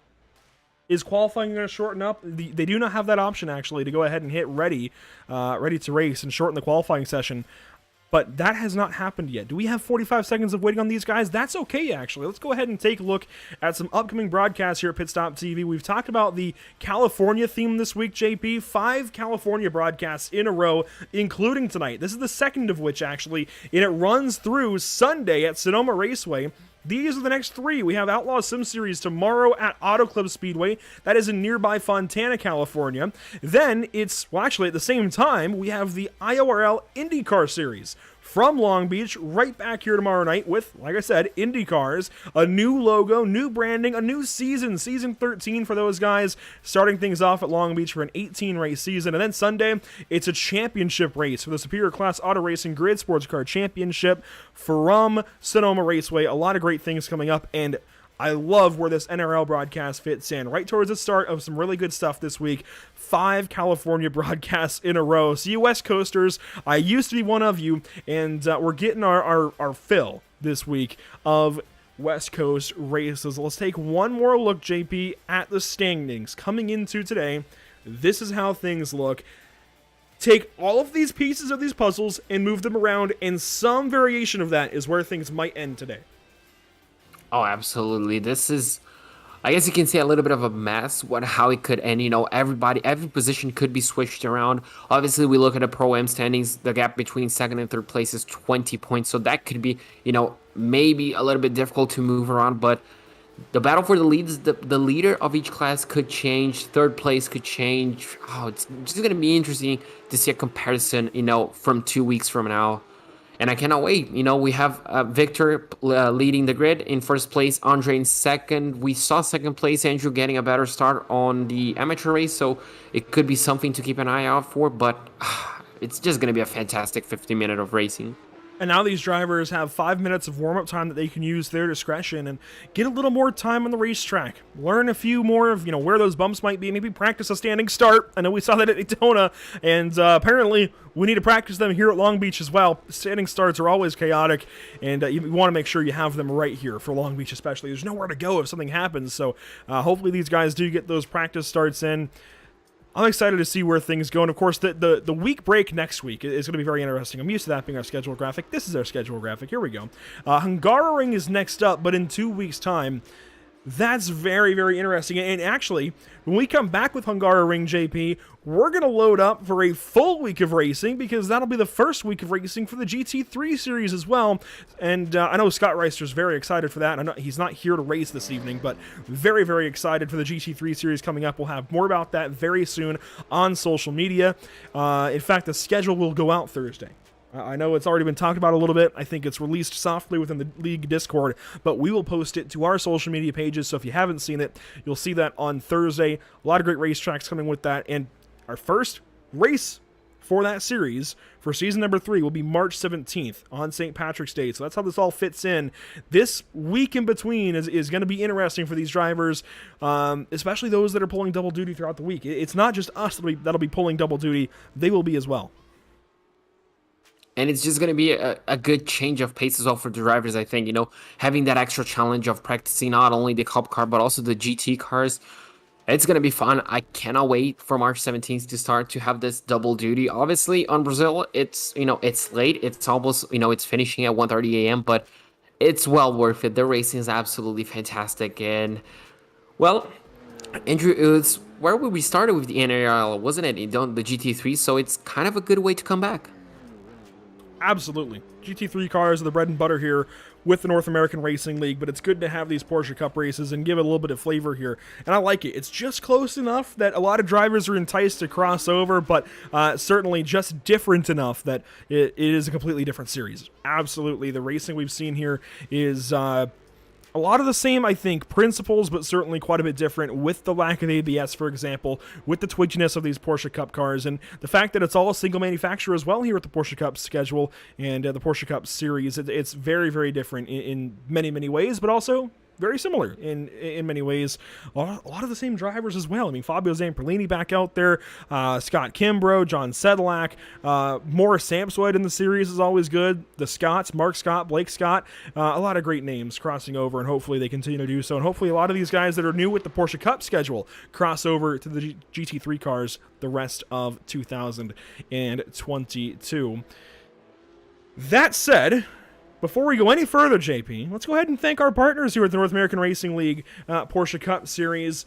VRS, Maradness, Tam Livery, JS Consulting. We talk a lot about them, but VRS providing all of the amateur setups, and I, for some reason, can't get it down. I believe these guys are open setups in the Pro Series, and they still have some VRS stuff to lean on. I think that's what was explained to me. It's been a hectic 2022. I mean, we had a whole series, a whole season of BSR already, and we've had so many leagues come in and start. It's been crazy, but I believe the AM series, the AM race is fixed on a VRS provided setup, and you get some VRS guidance along with Maradness guidance from Daniel Morad here for the Pro and Pro-Ams. Tam Livery, of course, handling a lot of the liveries in the field, the official livery provider of the North American Racing League, and handling all of the league designs and social media posts and all that stuff. And I mean, that stuff is good as well. If you follow the North American Racing League on Twitter or Instagram, you are treated to some really good posts made by Tam Livery. They look great. And JS Consulting as well, handling all of the back end stuff like the league website and all of that. It looks great as well. Just everything is so well done here with NARL, and it's honestly an honor to be a part of every step of it. Let's go ahead and get ready then for race number 3 for the pros and pro-ams. Race 2 on the evening. Starting on pole, it's Victor Miranda in car 17. Starting from second, that's where you find Andre Melchers on this front row. Starting third, you'll find Luke Krause in car 34. Excited to see what he can do this afternoon with Spencer Kosowitz there in fourth. Brady Lubenow rolls off fifth with Bender and John DiMaggio trying to help him out today. It's Giuliano Romagnolo there from 6th, Mikhail Rudebush 7th, Fabio Zamperlini 8th, and your top 10 for the start of this race wrapped up by Nick Ludicky and Kevin Kuriche, your Pro-Am pole sitter. 11th place will go the ways of Tony Kanani, the number 48. Spencer Marsh is the number 74 on his outside in 12th place. 13th place and row number 7 will go to Scott Kimbrough and Justin Sangano. Andrew, that's all we had time for. 14 cars out of the 32 on the grid, waiting on the green lights, and there we go, racing at Long Beach.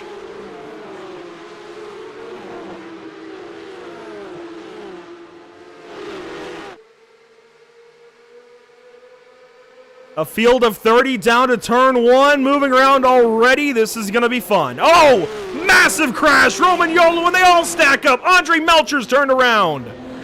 My goodness. A car on his side. That is Andre Melchers landing back on his wheels. What a massive crash. They're still crashing. Lane Sparling on his side. I can't believe it. I'm speechless, Andrew, on lap number 1. I'm not quite sure what happened. Maybe just turn 1. Victor still leads. But man, what a start. Onto East Seaside Drive for the first time. Or East Seaside Way, I believe it is. Well, just like the amateur race, a lot to look at is problems just up ahead. Fabio Zamperlini has rolled again. It's like Interlagos. That's going to be bad flashbacks for him. Looks like he's still going, but I don't think... Yeah, that car is not drivable. That's going to be a meatball, 100%. No rear wing, as you can see. A bit more contact on the hairpin. Oh, we're still crashing, guys! No. Oh, boy. Somebody's up on the wall. I think that's Paulo Godai. Hockenheim race winner. Yes, it is. Paulo's up on the wall. Now back on all fours. Oh, my goodness. Oh, plenty to look at, but definitely we'll have to start with the turn 1 to see exactly what happened. Oh, wow. This is going to be interesting to see what happened. I'm sure it was just a bit of contact, someone outbraking themselves. As you can see, Andre on the outside. Oh, Giuliano maybe just got... Spun the car backwards, I think, in the downshifts. And Andre kind of didn't lock up the brakes too early and unfortunately roll on back to the middle of the racetrack. Oh my gosh, he can't drive forward yet. Just bowling ball trying to get back going. That is insane. Let's watch that all one more time. This is huge as well for the start of the race.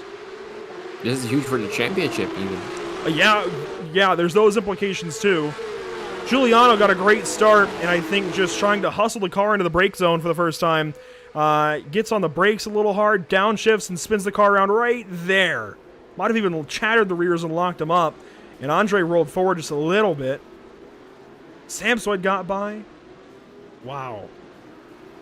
Wow, indeed. And then I'm not quite sure who that car is, but it just comes back on the race course, and fortunately cannot do that. And then everything else happens up ahead. We got to go to turn 9, actually, for Fabio Zamperlini. Let's see where that all comes into play. So this is turn 7. And Fabio is sitting in about 4th spot right there. Yeah, there he is. What in the world happens here? I think Mikel Rudovic maybe goes on through him, or Fabio goes through the car ahead. This will be turn 9. Kostowitz came in there big. That's what it is. Oh, no.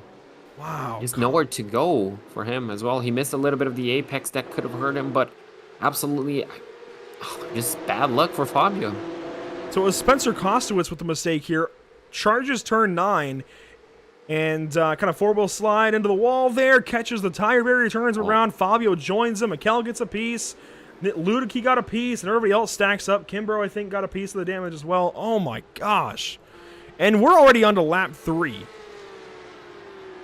No, lap 4 even. Wow. Well, wow, indeed. I'm still speechless.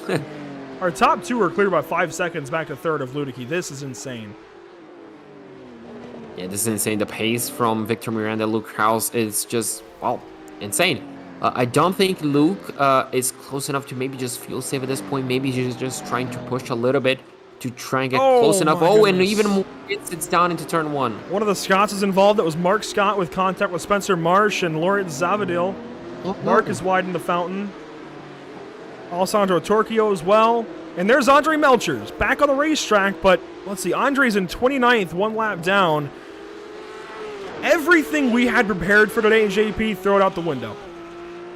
Yeah, absolutely. This is going to shake up quite a bit, and I'm pretty sure we're going to see the number 25 going at full qualifying pace. Look at the confidence.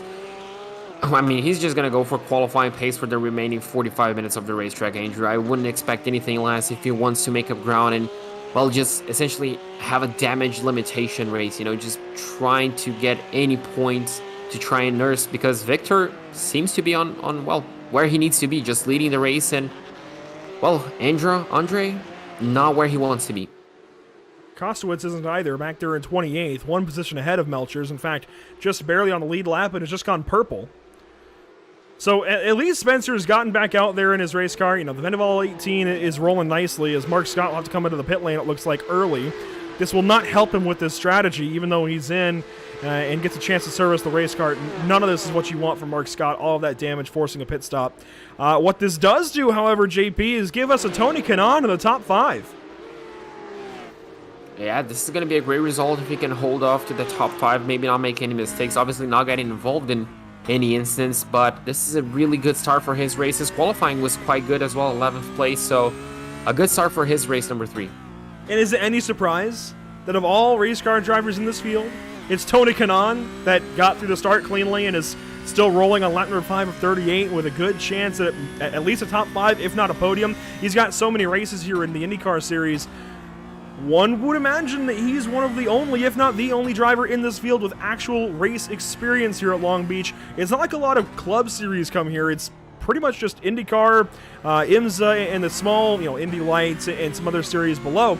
It's not like too many, lower series or club series or amateur series come to Long Beach, because you have to set up the whole city really for a race. You don't just get that for any kind of race. It's got to be a special occasion. So Tony obviously has real experience here, knows what the bumps are in real life, knows where the walls are in real life, and I think is a lot more used to anybody else to getting around here and getting close to the walls without hitting them. Yeah, absolutely. This is going to be an excellent advantage to have, just, as you mentioned, just personal track knowledge, real-life track knowledge. And, that's going to be an advantage that he needs to capitalize on. He's not going to have that many opportunities throughout the schedule to utilize that. So, using that on Long Beach and being in 4th place, it seems to be working. So 4th place for Tony, and if you go back to 5th, that's where you find Brady Lubenow. So some big stories throughout the rest of the top 10. How about Bernardo Faria there in the 5th position? And just ahead of now Pro-Am race leader, how about Scott Kimbrough, 2 seconds ahead of 2nd place, Blake Scott. And they are the only 2 Pro-Ams in the top 10. Yeah, Scott is doing a fantastic start of the race. He's doing absolutely what he needs to do in 7th place. Well, it's absolutely fantastic. Hopefully he can keep himself within the top 10. Obviously, he wants to be gapping Blake Scott just behind him, and Blake will definitely want to shorten that gap, but so far is a fantastic start of the race. And look at Matthew Dench as well, Andrew, 9th place. Yeah, so after a pretty painful qualifying run and really start to the season, I think he's starting to put some things together, found a new seat, found a new team over at 5 Star Motorsport, which we have some familiarity with the BSR MX-5 and TC, well, really just the MX-5 series on Tuesdays, Trophy Tuesdays with, and he gets punted actually by Neto Nascimento.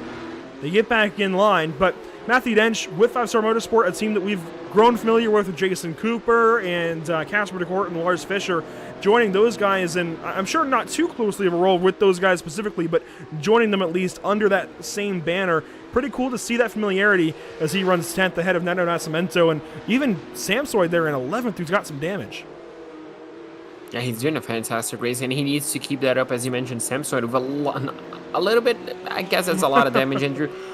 But he doesn't have a meatball, which is kind of surprising once you're losing. Don't have the whole bump front. What is it, bonnet of the car?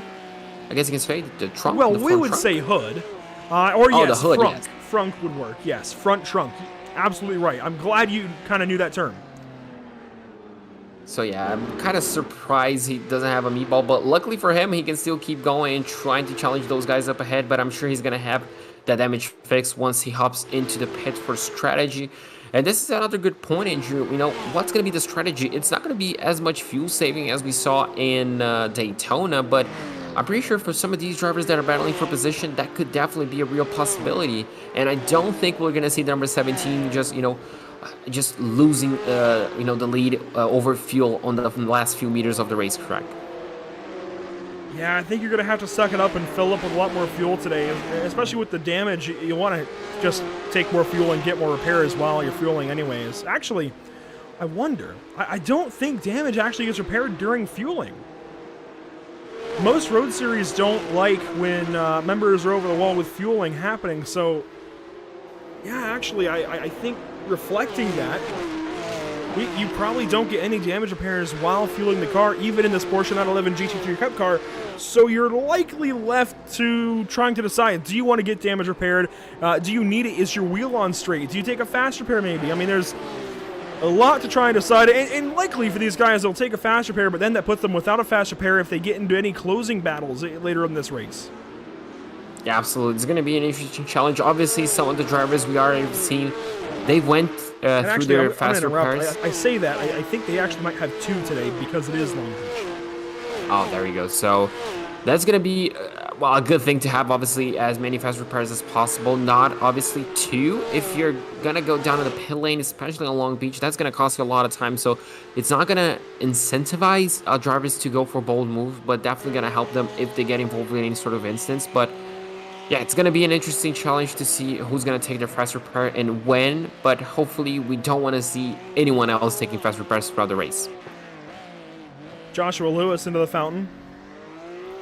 Oh, and M. Taki just had a problem behind. John Sedlak goes on by. Taki is turned around on turn number 1. And, gets back on right in front of Mikkel Rudebusch, who will go on by for that 19th position. And Taki now will rejoin in 20th. Maybe just a small mistake. He see a little bit of damage to his race car, but he keeps on going. Unfortunately, as you mentioned, lost the position to Mikkel Rudebusch. And this battle is still very much alive. This is the number 75 of Neto Nascimento. Closing, trying to close down to Matthew Dench. Looks like they both close in quite a lot to Blake Scott. So it's going to be interesting. They really have to capitalize and really, make quick work of Blake And Blake needs to be aware as well, Andrew, does he fight too hard for it, or does he just let them go and maybe just ride on their way to catch up Scott Kimbrough?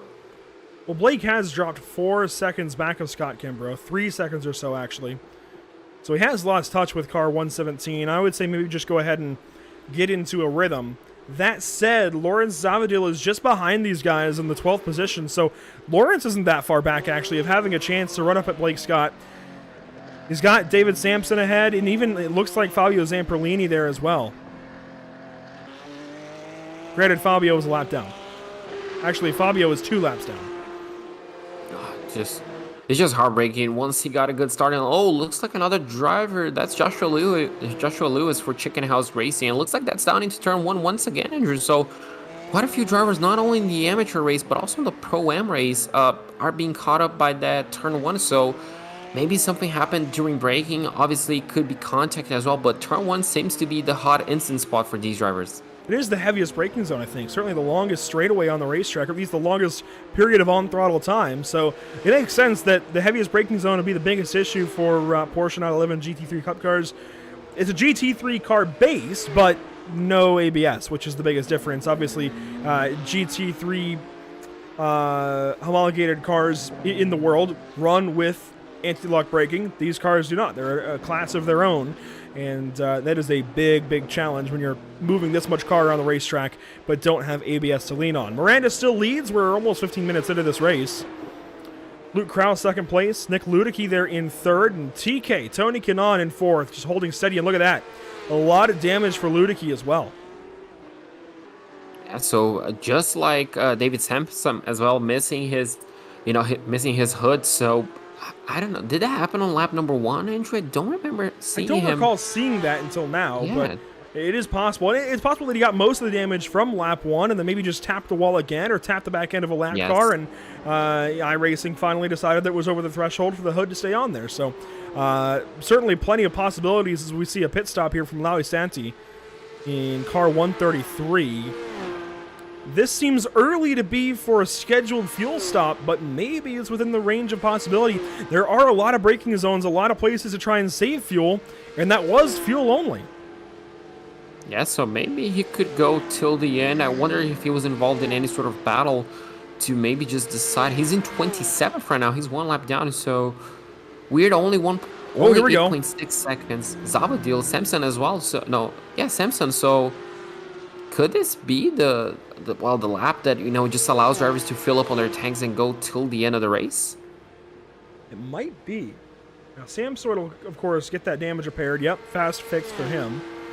He should have one more, I think, and I'm sure if Scott's watching, he can correct me. Or if anybody else is out there watching, they can probably correct me. 9.6 seconds. That's fuel only, certainly for Samsoy. Yeah, he's just a bit slower than Zavadil, Louis Santi, we just saw in the pit lane. So probably just trying to be safe on it. I don't blame him. Yeah, absolutely not. We saw drivers losing, the win on the last few meters of the racetrack due to a lack of fuel in their car. So a safe choice to just take, a few extra tenths of a second to go till the end of the race. And this is a tricky point, Andrew. The exit of the pit lane straight onto the racing line into turn number 1. We could see some action there. Luckily for Samsoid, well, no one was there, so he can just try to focus back on his own race, maybe get back onto his rhythm, and hopefully we can see him once again in the top 10.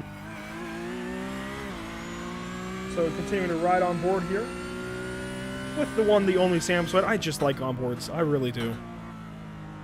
There's also a good chance for maybe any of the amateurs that watch our broadcast. Let's go ahead and bring up the telemetry graphic. You can see what one of the pros is doing. He is in the pro class. Sam Soyd, a fantastic driver, and obviously you can watch his stream as well. I'm sure he's streaming on Twitch, but this is a good look at kind of what he's doing, where he's putting the car, where he's upshifting, where he's downshifting, and where he's braking as well. Yeah, this is a fantastic opportunity and also a fantastic angle to just see how much, how close they get to the tires, the walls, all this sort of stuff, the precision that you need to keep putting fastest laps, just consistency. So it's just a great look, and I'm with you, Andrew. I just absolutely love onboard shots. It just brings a new dynamic instead of, trackside cameras, which I also love, but it's just a different angle, and I absolutely love it. And this is the difficult spot that we have seen turn 1, the bumpy braking zone, easy to lock up, but Samsoid deals with that perfectly, and look at how close he needs to get. And I absolutely love this section.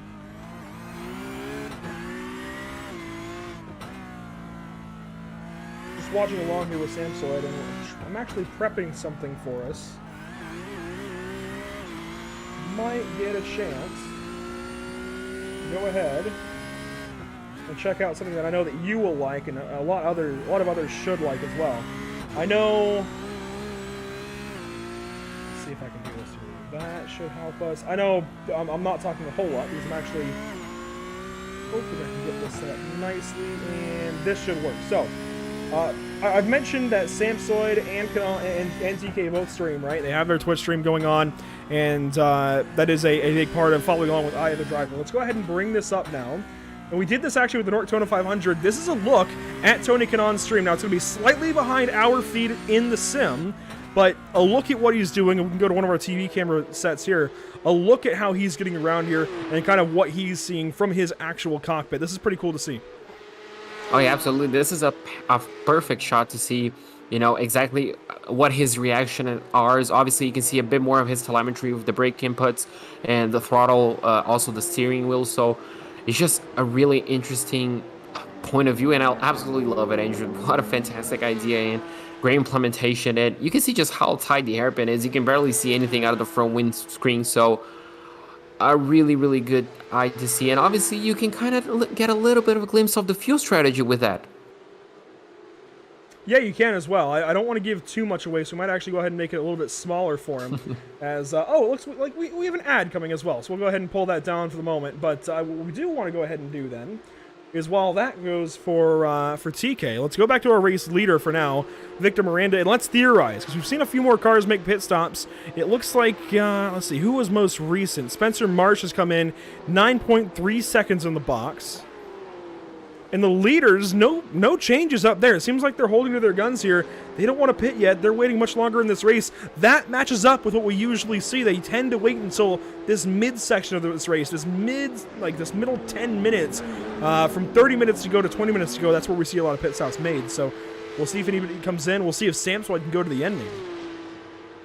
Yeah, absolutely. Obviously, we're going to see the number 17, the number 34, Ludicki, and Tony Kanaan as well.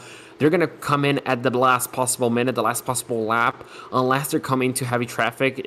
Obviously, the reason is just running the car as light as possible. You know, if you pit, you know, with 5 laps to go, 6 laps to go, you're only going to have to put that amount of fuel. So your car's going to be lighter. Overall, you're going to be a few tenths of a second faster due to less fuel in your car. So, you know, that's going to be the main strategy for those guys. Obviously, you mentioned Samsoid. Now we can see the onboard with his car as well. He pitted quite early. He's going to go to the end of the race, hopefully on that fuel. So it's going to be a challenge for him, maybe just having to nurse a little bit, you know, saving a little bit of fuel, lifting and coasting. But he's going to have obviously a few tenths of disadvantage, theoretical disadvantage over some drivers of just carrying extra fuel, extra weight on the car. But I don't think that's going to harm him too much.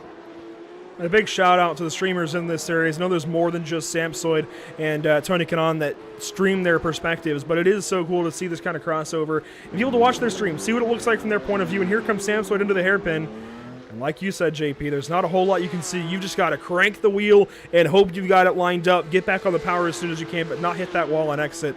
And a big shout out to their channels. Of course, we've said them. Tony Kanaan's channel is Tony Kanaan, and Samsoid is Samsoid. So if you're wondering how Samsoid is spelled, it's just like Samson, except take out the N at the end and add an ID. SAMPSOID, Samsoid. Go ahead and check them both out. Really cool streamers. And love what they do, love supporting them as well. They support us. We had the Streamer Championship. We've had it twice now at Road Atlanta and Road America, and they do great things as well for the North American Racing League. Back to some of the racing action, though. Some of the battles that we've missed in the last little bit. Scott Kimbrough chasing down, or at least trying to chase down, or at least keep up with Bernardo Faria. This is 6th and 7th overall. Kimbrough, though, leading in Pro-Am and is saving. I don't know if you guys heard it there. I know I'm talking kind of loud, but he put the clutch in there for turn 1. Maybe just using a little bit of that gap that he has to Faria just ahead of him. So just a little bit of strategy from the Pro-Am leaders. You can see Matthew Dench still chasing Blake Stott, and that's going to be late, and that's going to cost him a bit of time. And that's going to allow Neto Nascimento to go through. So perfect strategy from Nascimento. He dips the wall. Matthew decides not to go for it. So that got heated up for a minute. Yeah, Matthew was driving really hard to stay ahead of Neto there, if I can get the words out. And Neto obviously took the moment there where Matt overran the fountain to just go right on through, take the spot, and say thank you, see you later. Lawrence Zavadil, third place in Pro-Am in 11th. He won last week at Daytona, at least in class. Really good talking to him, learning about the, what was it, 1999 Miata that he has? I forget what year he said. I think it was 1999, an NB nonetheless.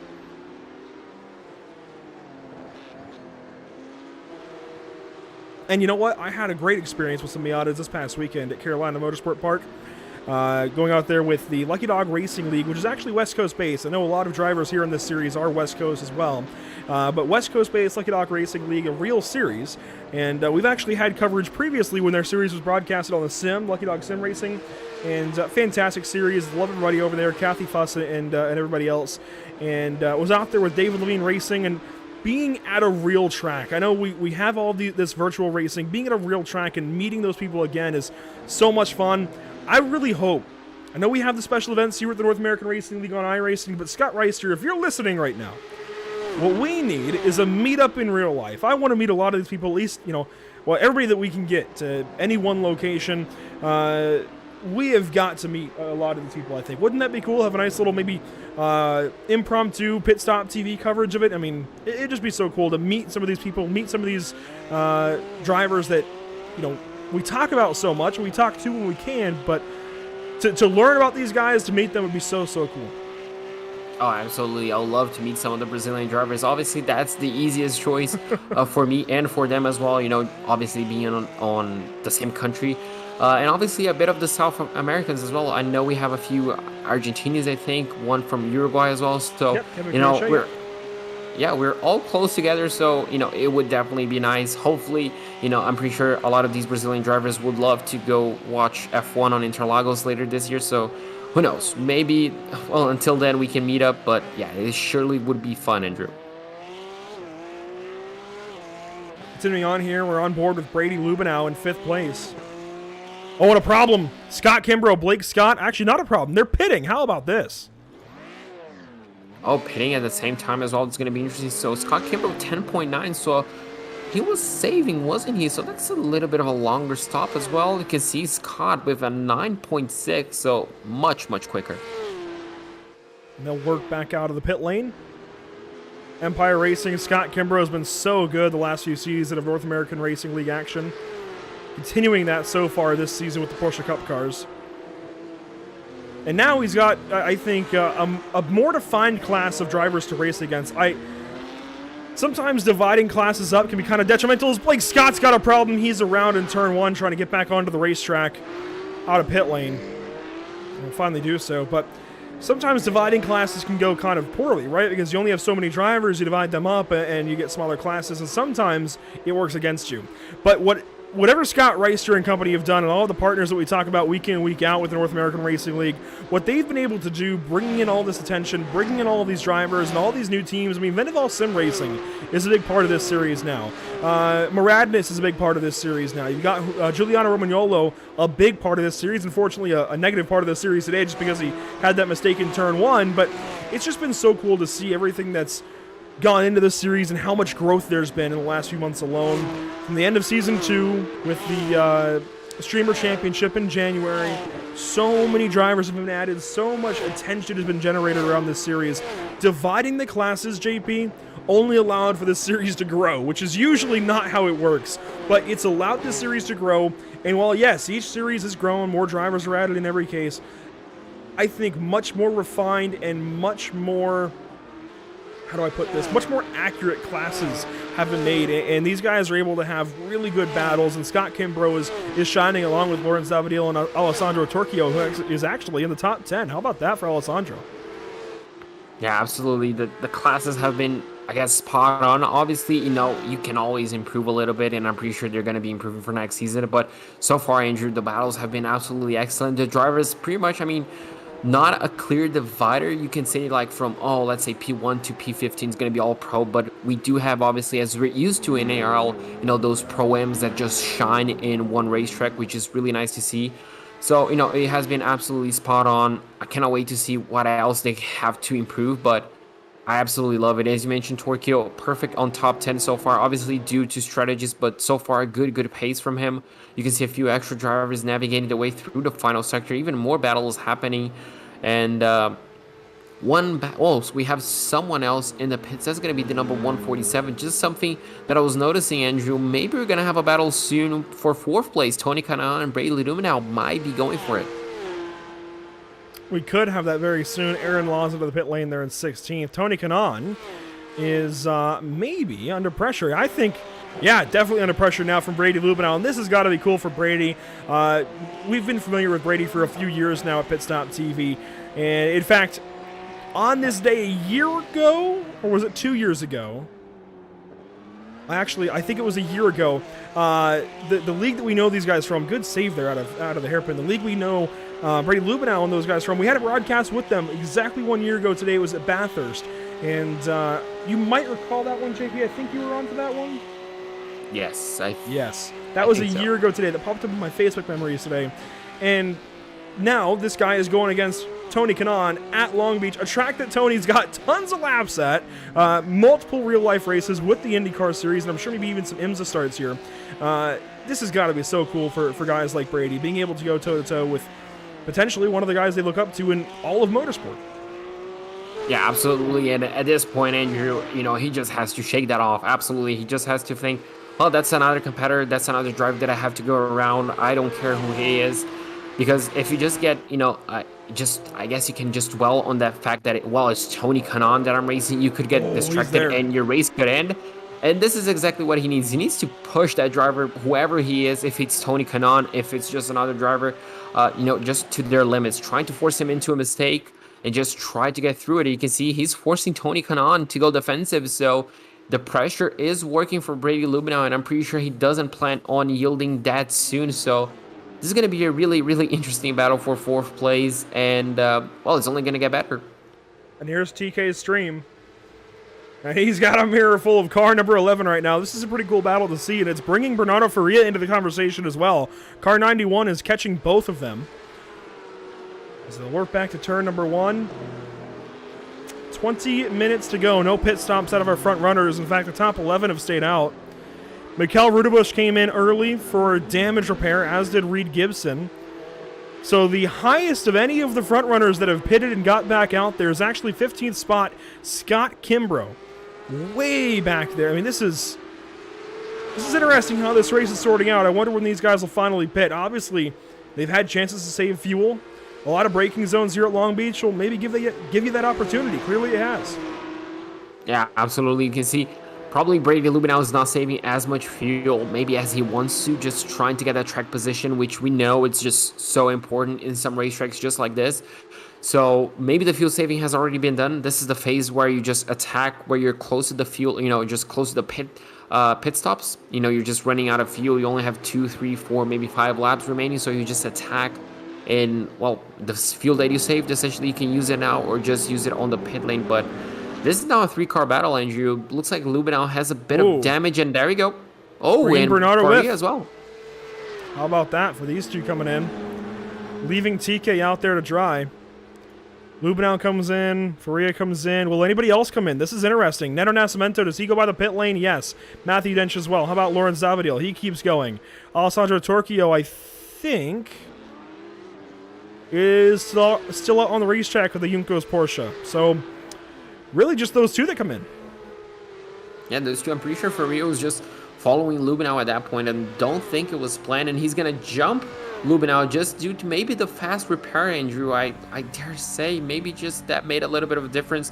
Lubinow is going to have to yield that position down in pit lane. You can see Faria is that at 8.85 and Lubinow 9.92, so there you go. That's going to be it. So a 1.1 second faster stop for Faria. That's going to give him track position. And Andrew, Lubinow was really close to Tony Kanaan. If Tony makes a small mistake on the racetrack or on the pit lane, that could be another free position for Bernardo.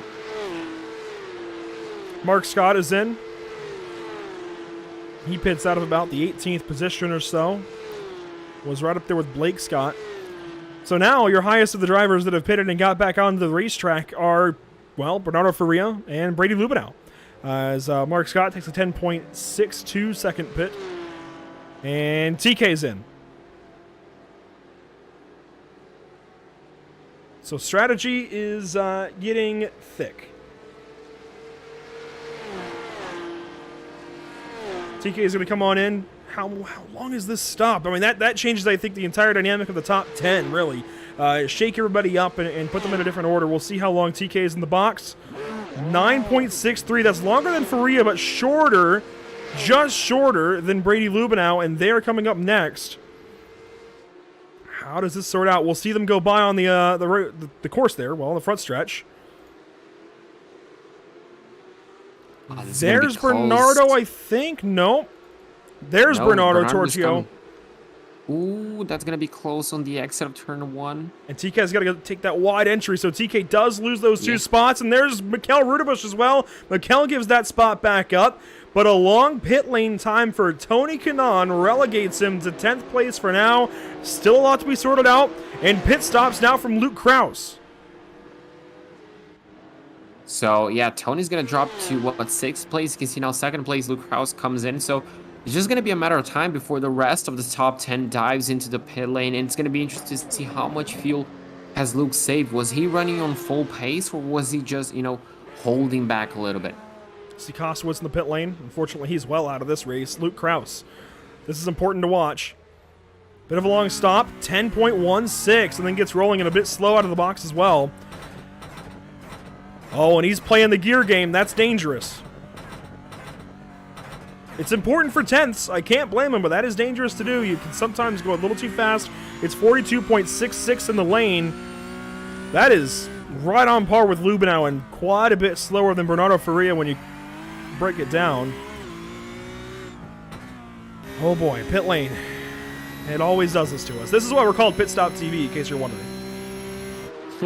So yeah, that, the gear thingy that, the drivers do, obviously, as you mentioned, could save a few tenths, but it could also cost you a drive-through penalty, a stop-go penalty. So it's fine margins for these drivers, and I'm pretty sure that's what they live by. Victor Miranda now begins lap number 27 of an expected 38. That number might drop by 1 or 2, of course, with the pit stops for these drivers. And into turn 1 he goes. He's got 6.7 seconds back to Nick Ludegy, who's doing great today for Vendaval. He's got a lot of damage to the nose in that car, but with Spencer Kostowitz well out of this race, at least for the win, Nick is kind of being tasked with bringing the Vendaval banner towards the front. He's doing a pretty good job of it.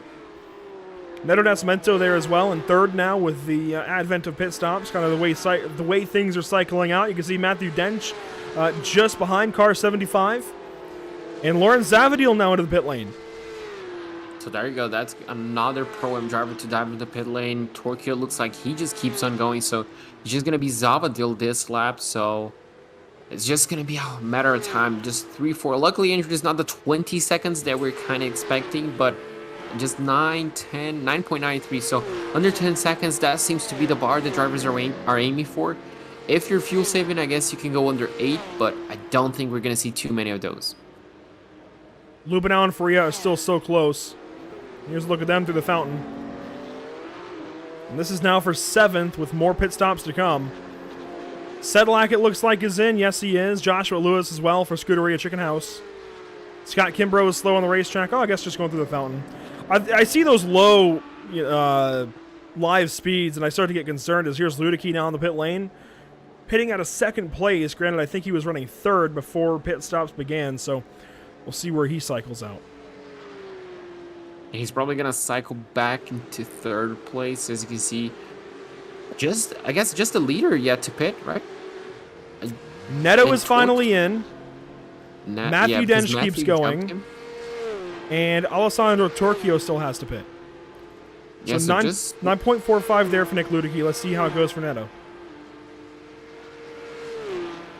9.4 as well. So fast pit stop time for him as well. We're just gonna have to keep an eye on Matthew Dench. Can Matthew maybe jump Neto on the pit lane? Luke Kraus, as you can see, he's on the exit of turn 1. Is that it? No, the exit of the fountain.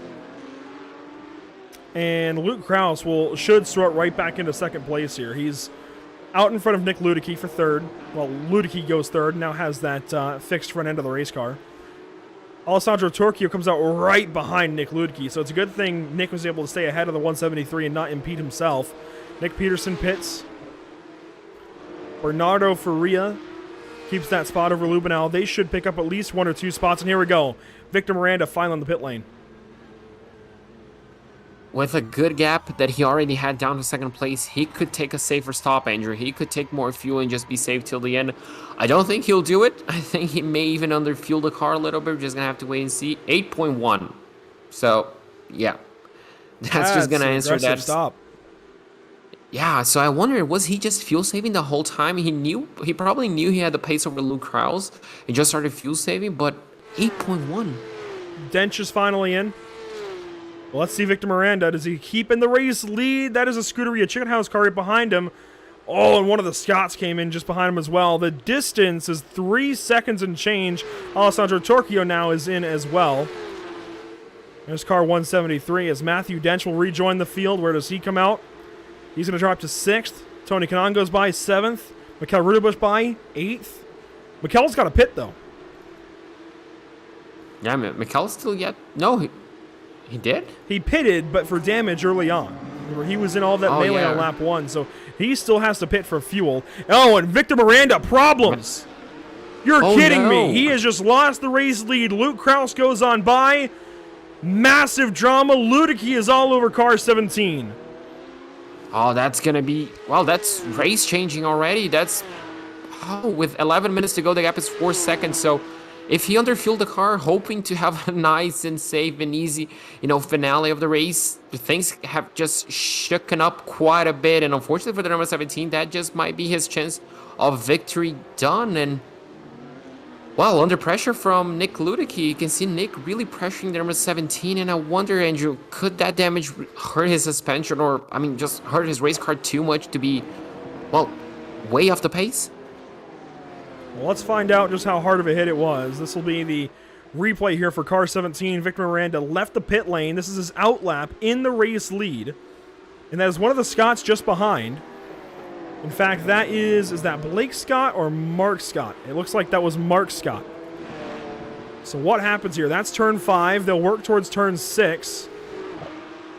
Watch the blue and white car, then the black and red car behind is Mark Scott. Oh my goodness.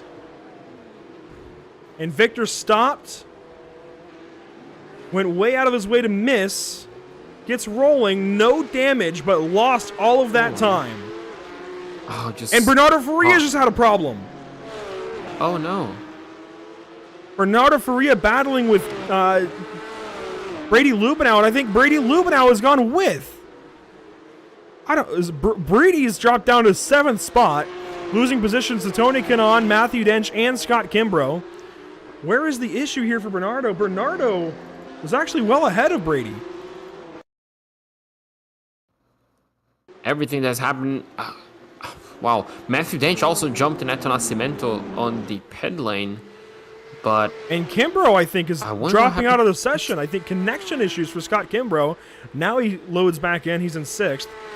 Let's watch this replay here for Bernardo Faria, who is in the pit lane, towing back out. Well, into 24th now and dropping.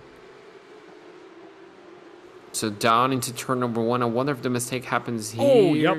Oh, yes. Oh, Matthew Dench came in. Oh, with Matthew as well. Nato as well. Oh, no. Massive drama here. This is really big for the way this race sorts out. Oh, absolutely. The final 10 minutes of the race. Everything happened within, well, the span of 2 laps. As you can see, another replay to see exactly what happened. Just carrying a bit too much speed, missing a little bit the apex. Matthew just threads the needle. And then, well, that's just going to push Faria into the wall and into the path of the fellow Brazilian, Neto Nascimento. I wonder if the gap was there, Andrew, for Matthew Dench. I think there was, but just... I don't know. I think it was, but Bernardo wasn't expecting it. He wanted to get back to the racing line. And, in hindsight, if you're Matthew, that you try and back up there. But it's such a great opportunity. Of course, if there's a gap, you want to go for it as a racing driver. It's just a bad situation in general. Back live, though. It's a 2.2 second gap from Luke Krause to Victor Miranda. Nascimento is now in the pit lane, taking repairs. Ludicky is just behind Victor here. This could be a nice little battle for second. We'll see how it goes. Victor was easily the fastest car in the run to the pit stops, but obviously now it's had that issue, having to stop for Mark Scott and his issues, and man, that is the wrong reason for us to be saying Mark's name, unfortunately. Yeah, absolutely. And obviously you mentioned Victor was the fastest guy on the race. Obviously he was the fastest guy on practice, and also you can see another car spun out on the exit of the corner, but luckily not interfering with the race. But that gap was 4 seconds ago, 4 seconds just a few laps ago, wasn't it, Andrew? After the incident that Victor lost the lead, that gap's coming down quite fast. So Victor seems to be on all-out qualifying mode at this time. Here's an onboard Spencer Marsh for 9th, battling with Blake Scott, but you're right. I think Luke Krause is using the gap that he's got. He's still got 7 minutes to go, but that's not a whole lot of time in the grand scheme of things. So using the gap he's got, maybe bleeding that out, saving some fuel, making sure he's got enough to go to the end, while Victor's got to keep running away from Nick Ludicky. Tony Kanaan still on 4th. He's got a nice gap back to Matt Dench. And Lubenow has fallen well down the order now, down to 7th behind Pro-Am leader Scott Kimbrough. Zavadil and Blake Scott are your next two in Pro-Am, and Spencer Marsh is trying to move Blake Scott one peg down the order. 10th place effort so far for Spencer. You can see Samsoy just behind him. Yeah, Samsoy trying to get back within the top 10, just outside. This is going to be a nice 3-car battle to keep an eye out for, Andrew. And, well, this could shake up a lot. We saw plenty of drivers making mistakes on the final part of the racetrack. You know, none of them are, I guess, victims. Oh, move on the hairpin, and it worked. I wasn't expecting that one this early. It hasn't worked just yet. It was a good run out of the corner for Blake, but Spencer's definitely there. Blake can't come over, and that inside run through Bridgestone is going to help out Spencer Marsh, and he's going to have the better line to turn one, and yeah, Blake's just going to give that up. Smart move for the time being, just keeping his nose clean. That's all you need to do, Andrew. You just need to finish the race. You're not going to score any points just standing down on the pit lane, not having any fuel. Well, not having any fuel, not racing at all. So, just a smart move, as you can see. This is Mick Peterson on the number 111. You can see battling down into turn number 1 a lot. It's going to go down to the inside to defend that position. They're going to go side by side. They're braking. This could end in tears, but both of them make it cleanly through turn 1. And this battle, Andrew, is far from over as well. And problems for Ludicky this lap. Look at the distance now. He's dropped 8 seconds back of Victor Miranda. That must have been maybe a spin, maybe checking up for a slow car. That is a long, long lap time compared to what it should have been. Just lost 8 seconds in one lap. Drops well back now of Victor Miranda. So it's a 2-car race up front. It's Luke Krause, and there is some damage there you saw for a moment on Ludicky's car. He's still well ahead of TK, but it's now Luke Krause and Victor Miranda. The gap coming down lap after lap. The number 17 absolutely pushing. Obviously, the question is, Andrew, does he have enough fuel to the end? Does he have enough fuel to keep pushing the car and not saving any bit throughout the racetrack? This is going to be, I guess you can say, the million-dollar question, but I'm excited to see the final 4 minutes. He's absolutely pushing with 4 minutes and 30 to go. This is just going to be fun, isn't it? Yeah, it's definitely going to be that, and then some. Lap traffic had certainly spelled danger for car 34 of Luke Krause, but can he get his first win on the season potentially? He's been good these first couple of weeks, just hasn't had the win go his way, hasn't had these races go his way. A couple of issues, if I remember correctly, at Hockenheim. But I know he's been there. He's been quietly there in the conversation, but he's been there. Oh, absolutely. Yeah, as you mentioned, he's been in the top 5 quite a bit. Obviously, today he didn't have quite the pace, where he's just holding a little bit back over Victor Miranda. Just ran a solid second place, just pulling away from Nick Ludicky and the rest of the field. But yeah, if it would be a nice maiden win for him on the season. It's still 3 minutes and 30 to go with the number 17 just chasing him down. And obviously, Andrew, if it finishes like this, it'll be yet again another second place for Victor Miranda. One driver we have to shout out real quick before we get down to the nitty-gritty with these couple of leaders.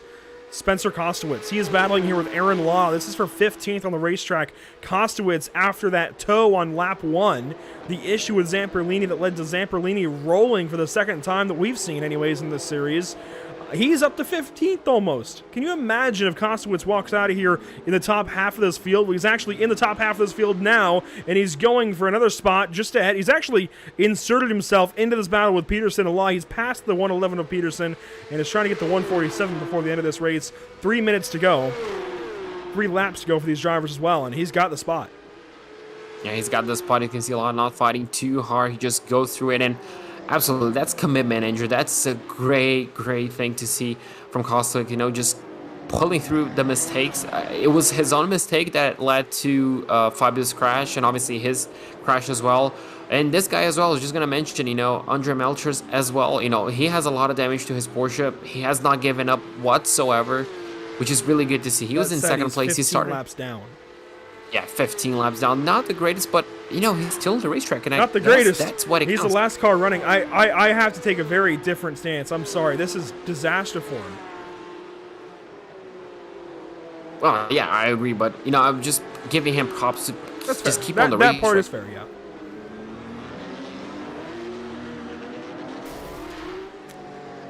Well,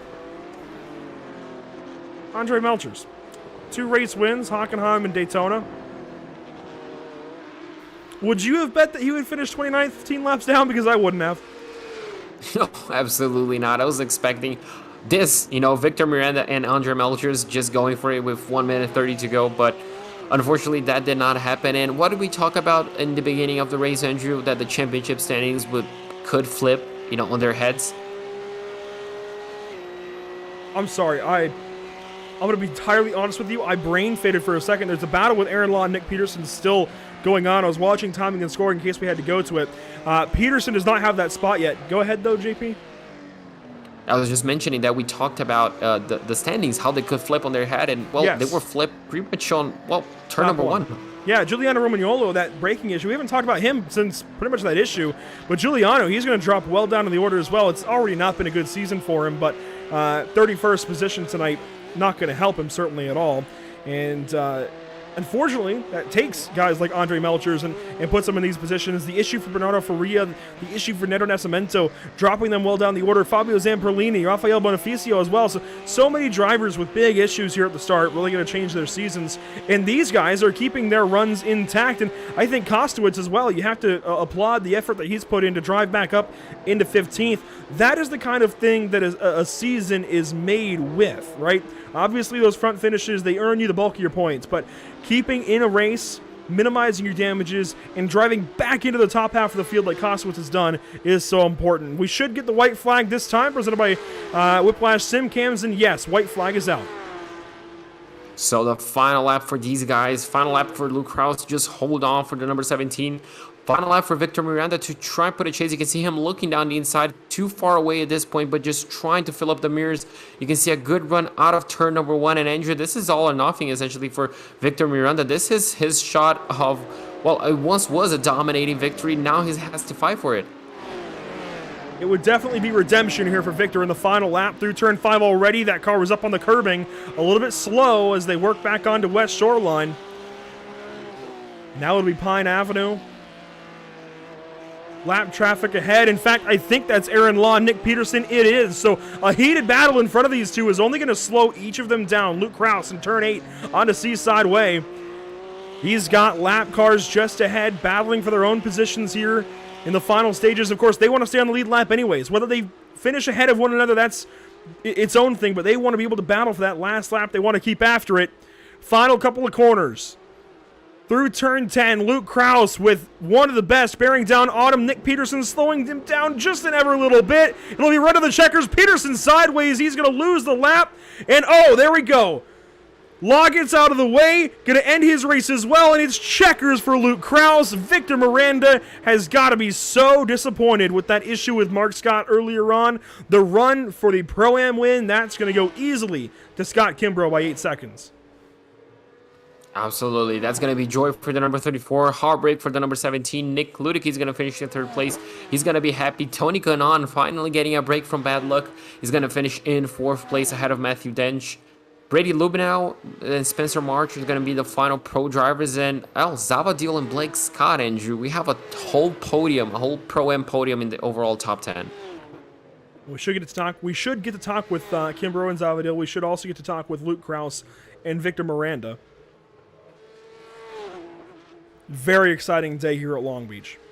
And these are those kinds of... Oh! That was a battle to the line! I didn't even notice that. That was 4... Oh my goodness, Samsoid gets the spot over Blake Scott. This is why we take these statics above the flag stand, above the start-finish line, and let the entire field come through. Moments like that, Samsoid just beat Blake Scott in a run to the checkers by .017. That is 17 one-thousandths of a second. That is replay-worthy here in a moment. As the final car comes across the line, let's go ahead and fire up that replay. The run to the checkers for Blake Scott and David Samsoid. So just as I called Blake Scott to be in the overall top 10, Yeah. he loses. So my commentator's curse is still on point, Andrew. Here we go. This was the battle for 10th into the final couple of corners. Blake Scott just trying to minimize damages, save as many points as he could. Bit of a lockup there, just open the mistake. door, contact, and Samsoid just got the power down, uses the draft here, and it's going to be a run to the checkers. And Blake actually, oh, I wonder if he had to give some time up. Wow.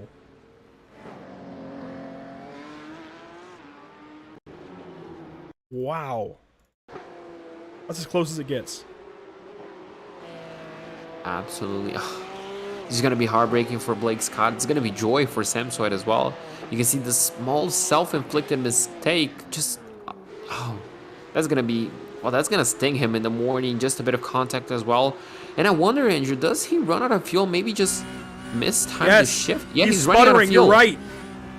Oh my gosh. Just like Daytona last week where cars were sputtering to the line. Same story. And he's a hometown boy. He's out of the state of California. That's going to sting even worse.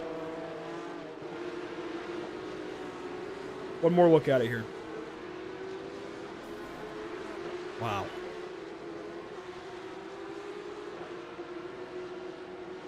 How close was it? Can we get a good look at it here?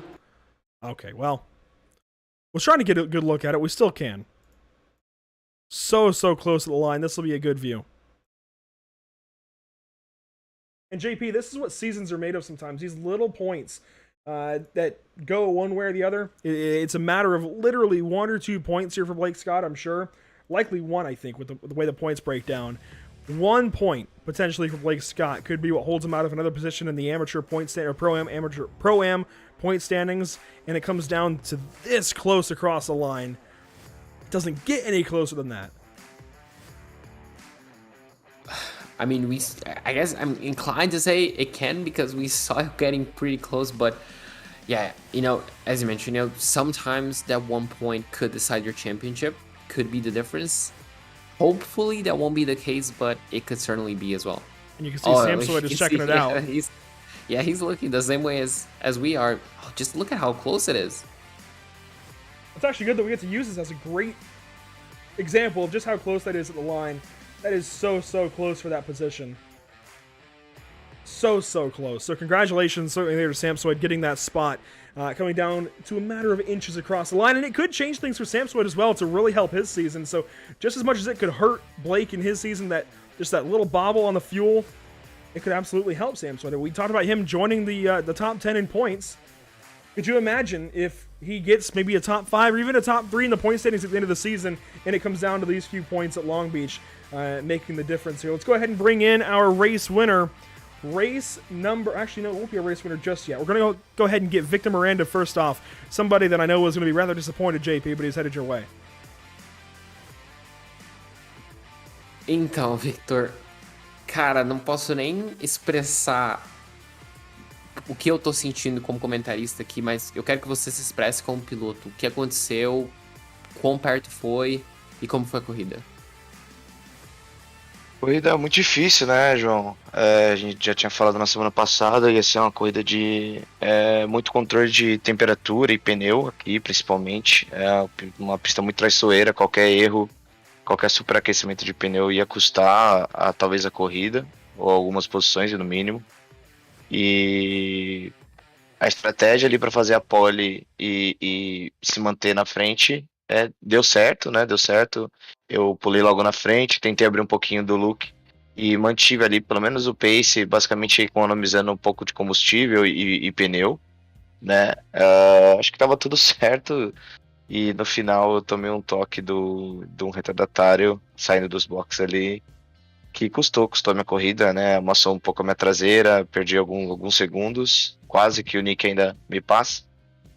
Tentei de todas as formas chegar no look, mas para fazer isso eu tive que gastar tudo que eu tinha de pneu e quando eu cheguei aí já era já tava com temperatura altíssima, não tinha mais pneu, freio já tava para lá de Bagdá, então muito difícil. Ele tá de parabéns, ele aproveitou a oportunidade que ele teve e ganhou. Só parabenizar ele. Uma corrida difícil, essa vitória não sai de jeito nenhum. São 3 milésimos na outra corrida. Essa corrida que o Melkers sofreu um acidente na largada, tinha tudo para dar certo e acabou não dando, porém a gente sai pensando positivo, pensando no campeonato. Sabe que tem um descarte, mas somos o primeiro por enquanto. E é isso, um pouco frustrado, na verdade. Ah, com certeza. Garanto que todo brasileiro assistindo estava. Até eu estava um pouco frustrado quando eu vi a situação, mas infelizmente faz parte. Obviamente é a terceira vez que tu termina em segundo lugar, então uma consistência. Mas será que daqui 2 semanas podemos esperar o carro 17 no último lugar do pódio, no primeiro lugar do pódio, quer dizer? Vou treinar para isso sim, mas eu vou ter agora uma agenda um pouco mais apertada de treinos, dado que eu vou participar do Mundial da Hyundai, então é um campeonato do sul-coreano. Vou me dedicar um pouco mais lá, até porque, como eu falei, é um campeonato mundial, são várias nações, e como sempre, defender a bandeira brasileira no pódio, né? E por último, João, queria agradecer aqui novamente, né? Agradecer meus pais, agradecer o Fábio Zampellini, o Lauí, agradecer o Paulo Godoy, todo o time brasileiro aí que está se esforçando nesse campeonato, só vem crescendo, então todo mundo de parabéns. Agradecer a minha equipe, né? A Energy Sim Sport, que nos apoia aqui para dar esse show aqui na pista. Infelizmente a vitória não veio, mas com certeza até o final ela vem. Com certeza. Muito obrigado, Victor. Boa sorte no campeonato da Hyundai e espero falar contigo mais pra frente. Obrigado, João. So, Andrew, a few points to talk about. Obviously, you can kind of hear on his voice, I guess you can say, just a bit of disappointment and maybe a little bit of frustration as well. Obviously, when we talked about the race, he talked about last week as well, the heat and tire control that you need to have on this race. You cannot let the tires overheat. You cannot allow, them to overheat. Otherwise, you're going to lose, tons of positions and tons of time. The strategy for pole and the start of the race worked wonders. He just got the pole and obviously was able to control the pace after the incident down into turn 1. He was able to save the fuel and the tires throughout the first stint. And after the pit stops, obviously, we saw the touch with the back marker. Ended up getting a little bit of damage, as you can see on your shot right there, the left rear bumper, a little bit of damage. But yeah, that obviously held him back, made him lose the lead, and after that, he was just trying to catch up to Luke. Unfortunately, couldn't at time. Once he did, the tires were overheating. The brakes weren't really that good, by his words. But he appreciates the race that Luke did. Obviously, he congratulated him as well on a great race.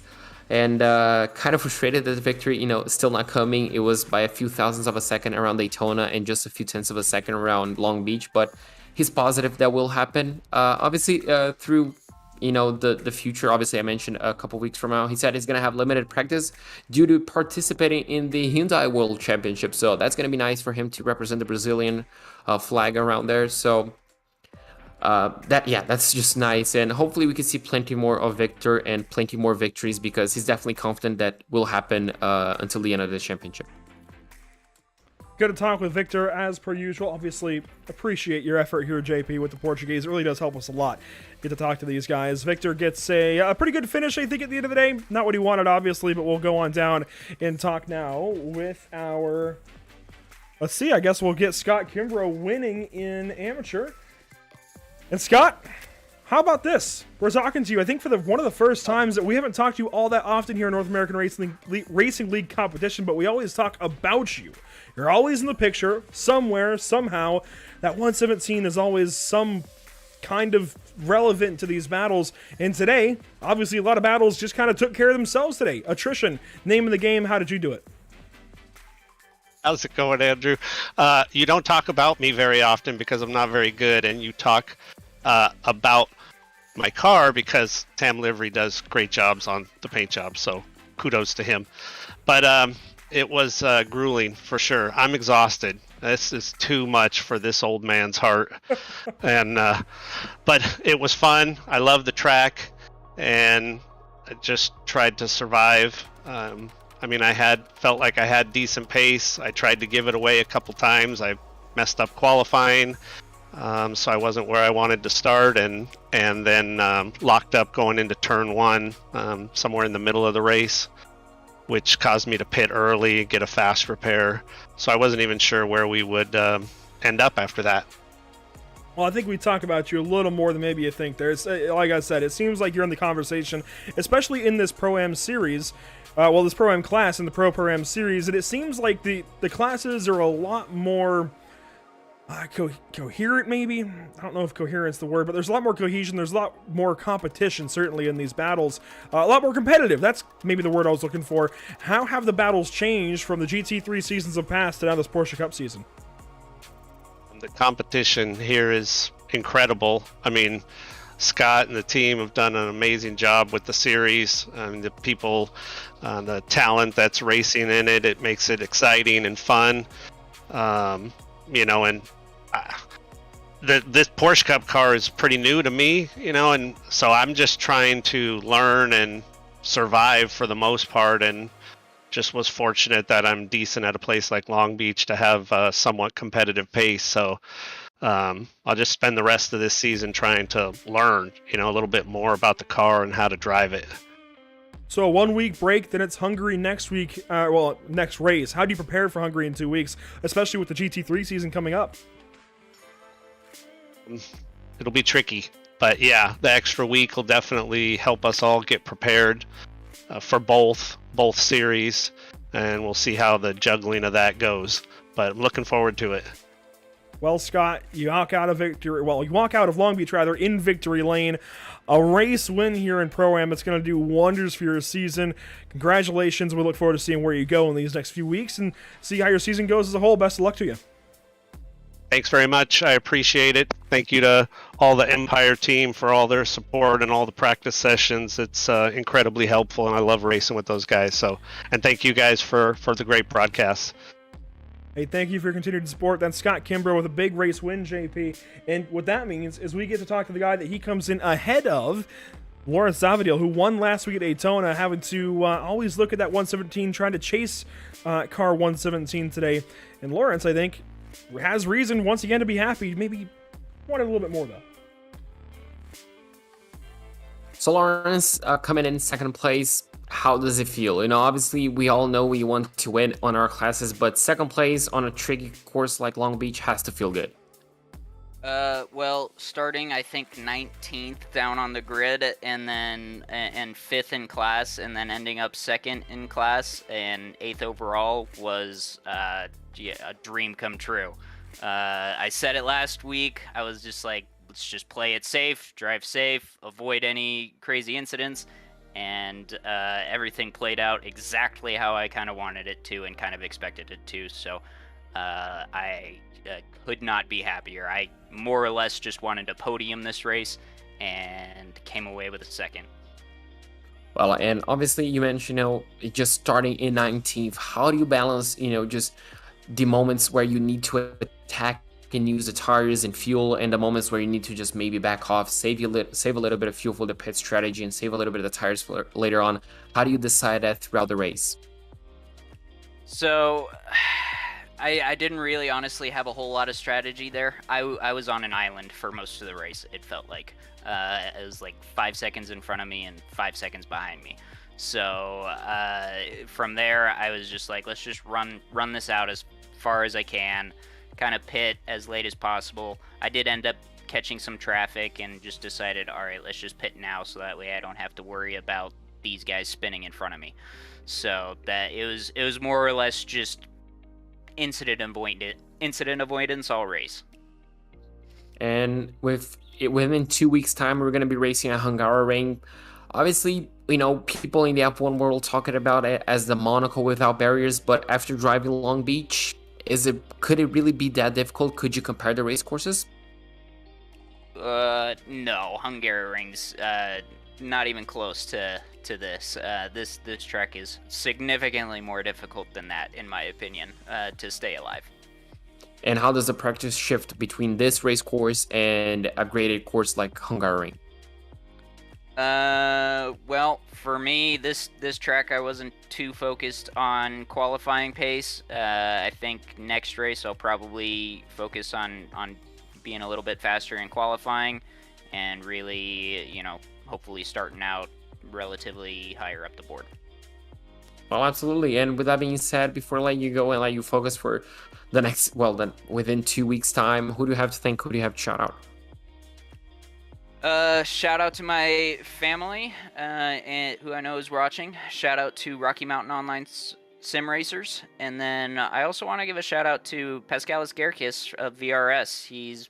I've done some coaching with him, and he's really helped me a lot in noticing some of my bad habits and cleaning up some of my issues. Well, absolutely. With that being said, Lawrence, I'm going to let you focus, let you enjoy a little bit of rest, and then focus for Hungaroring, and hopefully we can talk to you within 2 weeks' time.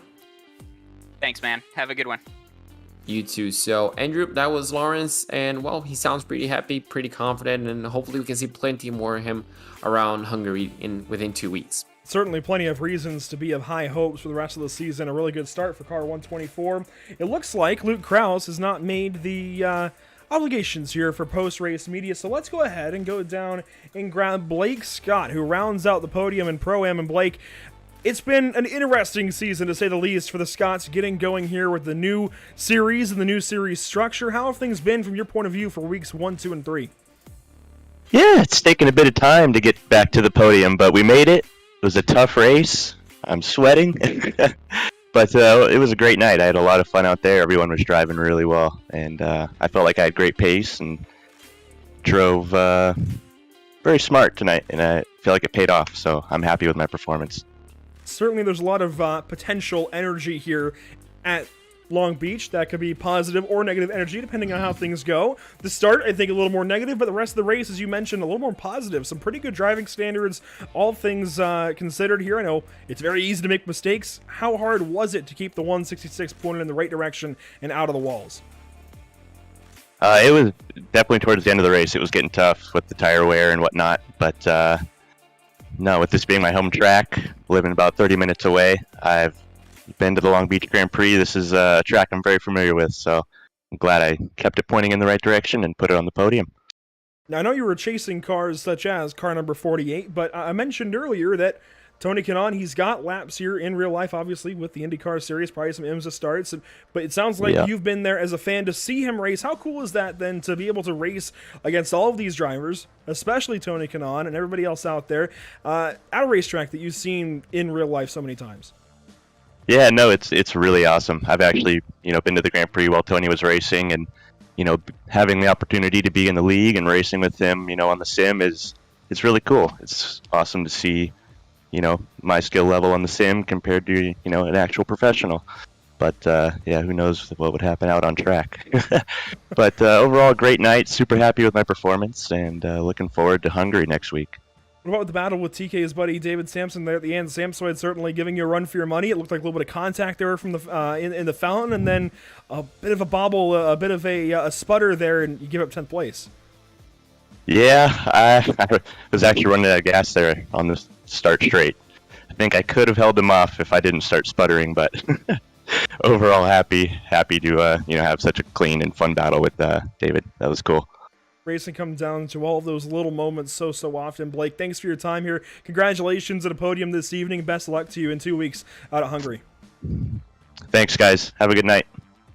And that is Blake Scott this evening. 3rd place in Pro-Am. JP, it's good to get to talk to him. It's been a little bit since we've had the Scotts in the booth, and good to talk with Blake. Let's go through our race results this evening. Unofficial race results. I'm sure stewards will have a little bit to look at after this evening, but Luke Krause takes the win by just a half second in dramatic fashion over Victor Miranda after an issue with Blake's dad, Mark Scott, there in turn number 6 earlier on there. Victor had to give up the first position and had to chase Luke back down. Nick Ludicky drops out of contention for a race win, finishes 3rd. Still a really good finish there for Nick on podium. Tony Kanaan goes 4th, Matthew Dench 5th, Scott Kimbrough 6th, and the rest of the top 10 includes Brady Lubenow, who we talked a lot about, Lauren Zavadil, who we just spoke with, Spencer Marsh, and even Sam Soyd in the top 10. Kimbrough and Zavadil there representing Pro-Am in the top 10. Really cool. Absolutely. Blake Scott, who you just talked to, Andrew finishes in 11th place. Mikael Rudebusch in 12th. Alexander Torquio in 13th. Reed Gibson in 14th. I had a Spencer Kostovic, who just did an amazing comeback race to be the last driver to finish on the lead lap. Aaron Law in 16th, just held off Nick Peterson in 17th. Paula Godoy in 18th, ahead of John Sadlak, and M. Taki in 20th place. Finishing 21st, you'll find car 167 of Mark Scott. Lowy Santi came across in 22nd. Joshua Lewis 23rd, and Rafael Bonifacio. Now, Rafael is in car 21 and scoring this evening, but we had him listed as car 121 on the ticker. He's actually been reclassified from Pro to Pro-Am, so it's interesting to watch how Rafael fits into all of this, and that car number, I would imagine, will change next week to be a triple digit like the rest of his Pro-Am counterparts, but finishes 24th there. Fabio Zamperlini, one of the pros, mired way back. After rolling, though, look at that. He soldiers on to 25th ahead of Neto Nascimento, Bernardo Faria, Justin Sang, Andre Melchers, who finishes 29th, and even Kevin Kuriche there in 30th spot. 18 laps down, just ahead of Giuliano Romagnolo and Blaine Sparling, both of which who were massively involved in that crash there off the start. And of course, Giuliano was the car that was backwards to start all of that, unfortunately. Hopefully we see Giuliano right back out there. It's good to see Stu battling for wins. Unfortunately, we haven't seen much of that yet this season. Just a lot of really bad breaks for car 55. JP, this has been round 3, and I still don't know what to expect the rest of the season. Everything is turned on its head. Oh, absolutely. Me neither. The championship, well, the standings are going to change a lot. The schedule won't. Hungaroring next time around on March 15th. That's going to be an interesting track. Yeah, it's Monaco without barriers, but, well, without barriers, I'm pretty sure some of these guys are going to be thinking to have a bit of runoff areas after Long Beach. Yeah, I know it's a very tight, close-quartered circuit out at Hungary, but there is room to have issues. There is room to go off the racetrack a little bit, miss somebody, or them miss the field, for example. So I think that will be welcomed, certainly by the entire grid. And, of course, Spa at round 5, that'll be nice as well. Plenty of runoff at Spa. How you use it is kind of on you if you get those time penalties and such. And I know, for example, Charlotte is definitely going to be close-quartered. It's going to feel a little bit like Long Beach tonight with just a little bit of extra room, but man, this is going to be a really, really tough run of races, even throughout Atlanta and Red Bull Ring. There's no time to relax in this season, and I like that. It's going to be a lot of fun watching these guys battle through the next 5 weeks. Of course, with 1 week off, we will not see you here on Tuesday night. Next week, March the 8th, we'll have an off week for most of our series, actually, on the channel for the new iRacing build.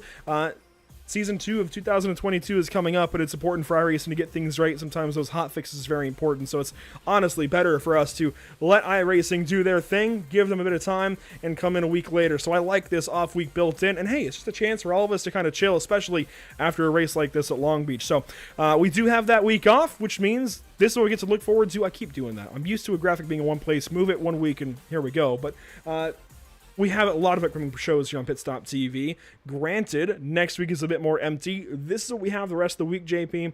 Tomorrow night, we have 2 broadcasts. The Outlaw Sim Series at Auto Club Speedway, and nearby, it'll be the IRL IndyCar Series right back here at Long Beach. So nearby Fontana, California, they're going to have the NASCAR Next Gen cars, and then we'll be right back here, you and I, with Caleb Gladney joining us on the streets of Long Beach with Indy cars before we head to Sonoma Raceway, a little ways up the coastline in Sonoma, California. It'll be the SCAR Grid Sports Car Championship season finale. So it's race 3 for Outlaws, race 1 for IRL, and race 10 of 10 for SCAR. That's going to be fantastic to keep an eye on those. Obviously, you mentioned tomorrow I'm going to be back here at Long Beach. It's going to be fun to see Indy cars, so a bit faster pace. And obviously, this car, I couldn't make it last Sunday. Definitely going to try to make it this Sunday because I absolutely love that series. I absolutely love the GT1 cars, and I cannot wait to see, the finale. Obviously, to not only follow those series, but obviously follow the news and obviously live race updates. You need to follow us on social media at facebook.com/pitstoptv, twitter.com/pitstoptv_, instagram.com/pit_stop_tv, and obviously on YouTube and Twitch at youtube.com/pitstoptv1. Very much looking forward to seeing how the rest of this week of racing goes. 5 broadcasts, all in California, between this past Sunday, through this upcoming Sunday. It's going to be a lot of fun to see how the rest of things go. And a big shout out, as you mentioned, social media, a big shout out to rookie social media op this evening, Zachary Murtis. Always has wanted to get more involved in the racing industry in general, and that includes here on the iRacing.com sim. He was actually just out at Charlotte Motor Speedway running a Legends car for Winter Heat with the INEX series, and now is right back here on Tuesday helping us out with some social media needs. Really do appreciate the effort this evening from Zach, and hopefully including him in the crew for many more weeks to come. It's been a lot of fun here, JP. What are your final thoughts from Long Beach? I mean, it was great racing, a lot of action, and I absolutely love these guys racing. I love the Porsche Cup cars, and I love the challenge that Long Beach brought it. So, I mean, fantastic race course set. It's already gone, but, well, we can look forward in 2 weeks' time to go to Hungary. So that's also going to be plenty of fun, and I cannot wait to do it all over again. It's been a lot of fun this evening, as per usual. The North American Racing League always brings us good action. A big shout out to all of our partners with the series. Of course, Virtual Racing School, otherwise known as VRS, providing some setups this season, providing all of the amateur setups this season, as well as Muradness, providing a lot of driver coaching and being a fantastic partner, a fantastic resource for all of these league drivers to tap into when they need a little bit of help, especially in a place like Long Beach and a place like Hungaroring coming up next. A big shout out as well to Tam Livery, putting a lot of these liveries on the racetrack, a lot of these designs in motion for the North American Racing League, and JS Consulting handling a lot of the back end. You got to have a website when you have a league this big, and JS Consulting gets that done. It's been a fantastic start to the season. We thank you so much for joining us this evening as we've continued on with the North American Racing League Porsche Cup season, but that is it this evening from Long Beach. We thank you so much for joining us. A big shout out to tonight's winners. We had, well, in the Pro-Am race, Luke Kraus and Scott Kimbrough. It's been a great day of racing. We hope to see you in 2 weeks at Hungaroring. Until then, I've been Andrew Cardinale IV, JP Costa alongside on the mic, and Zachary Murtis on social media. We will see you next time. Good night.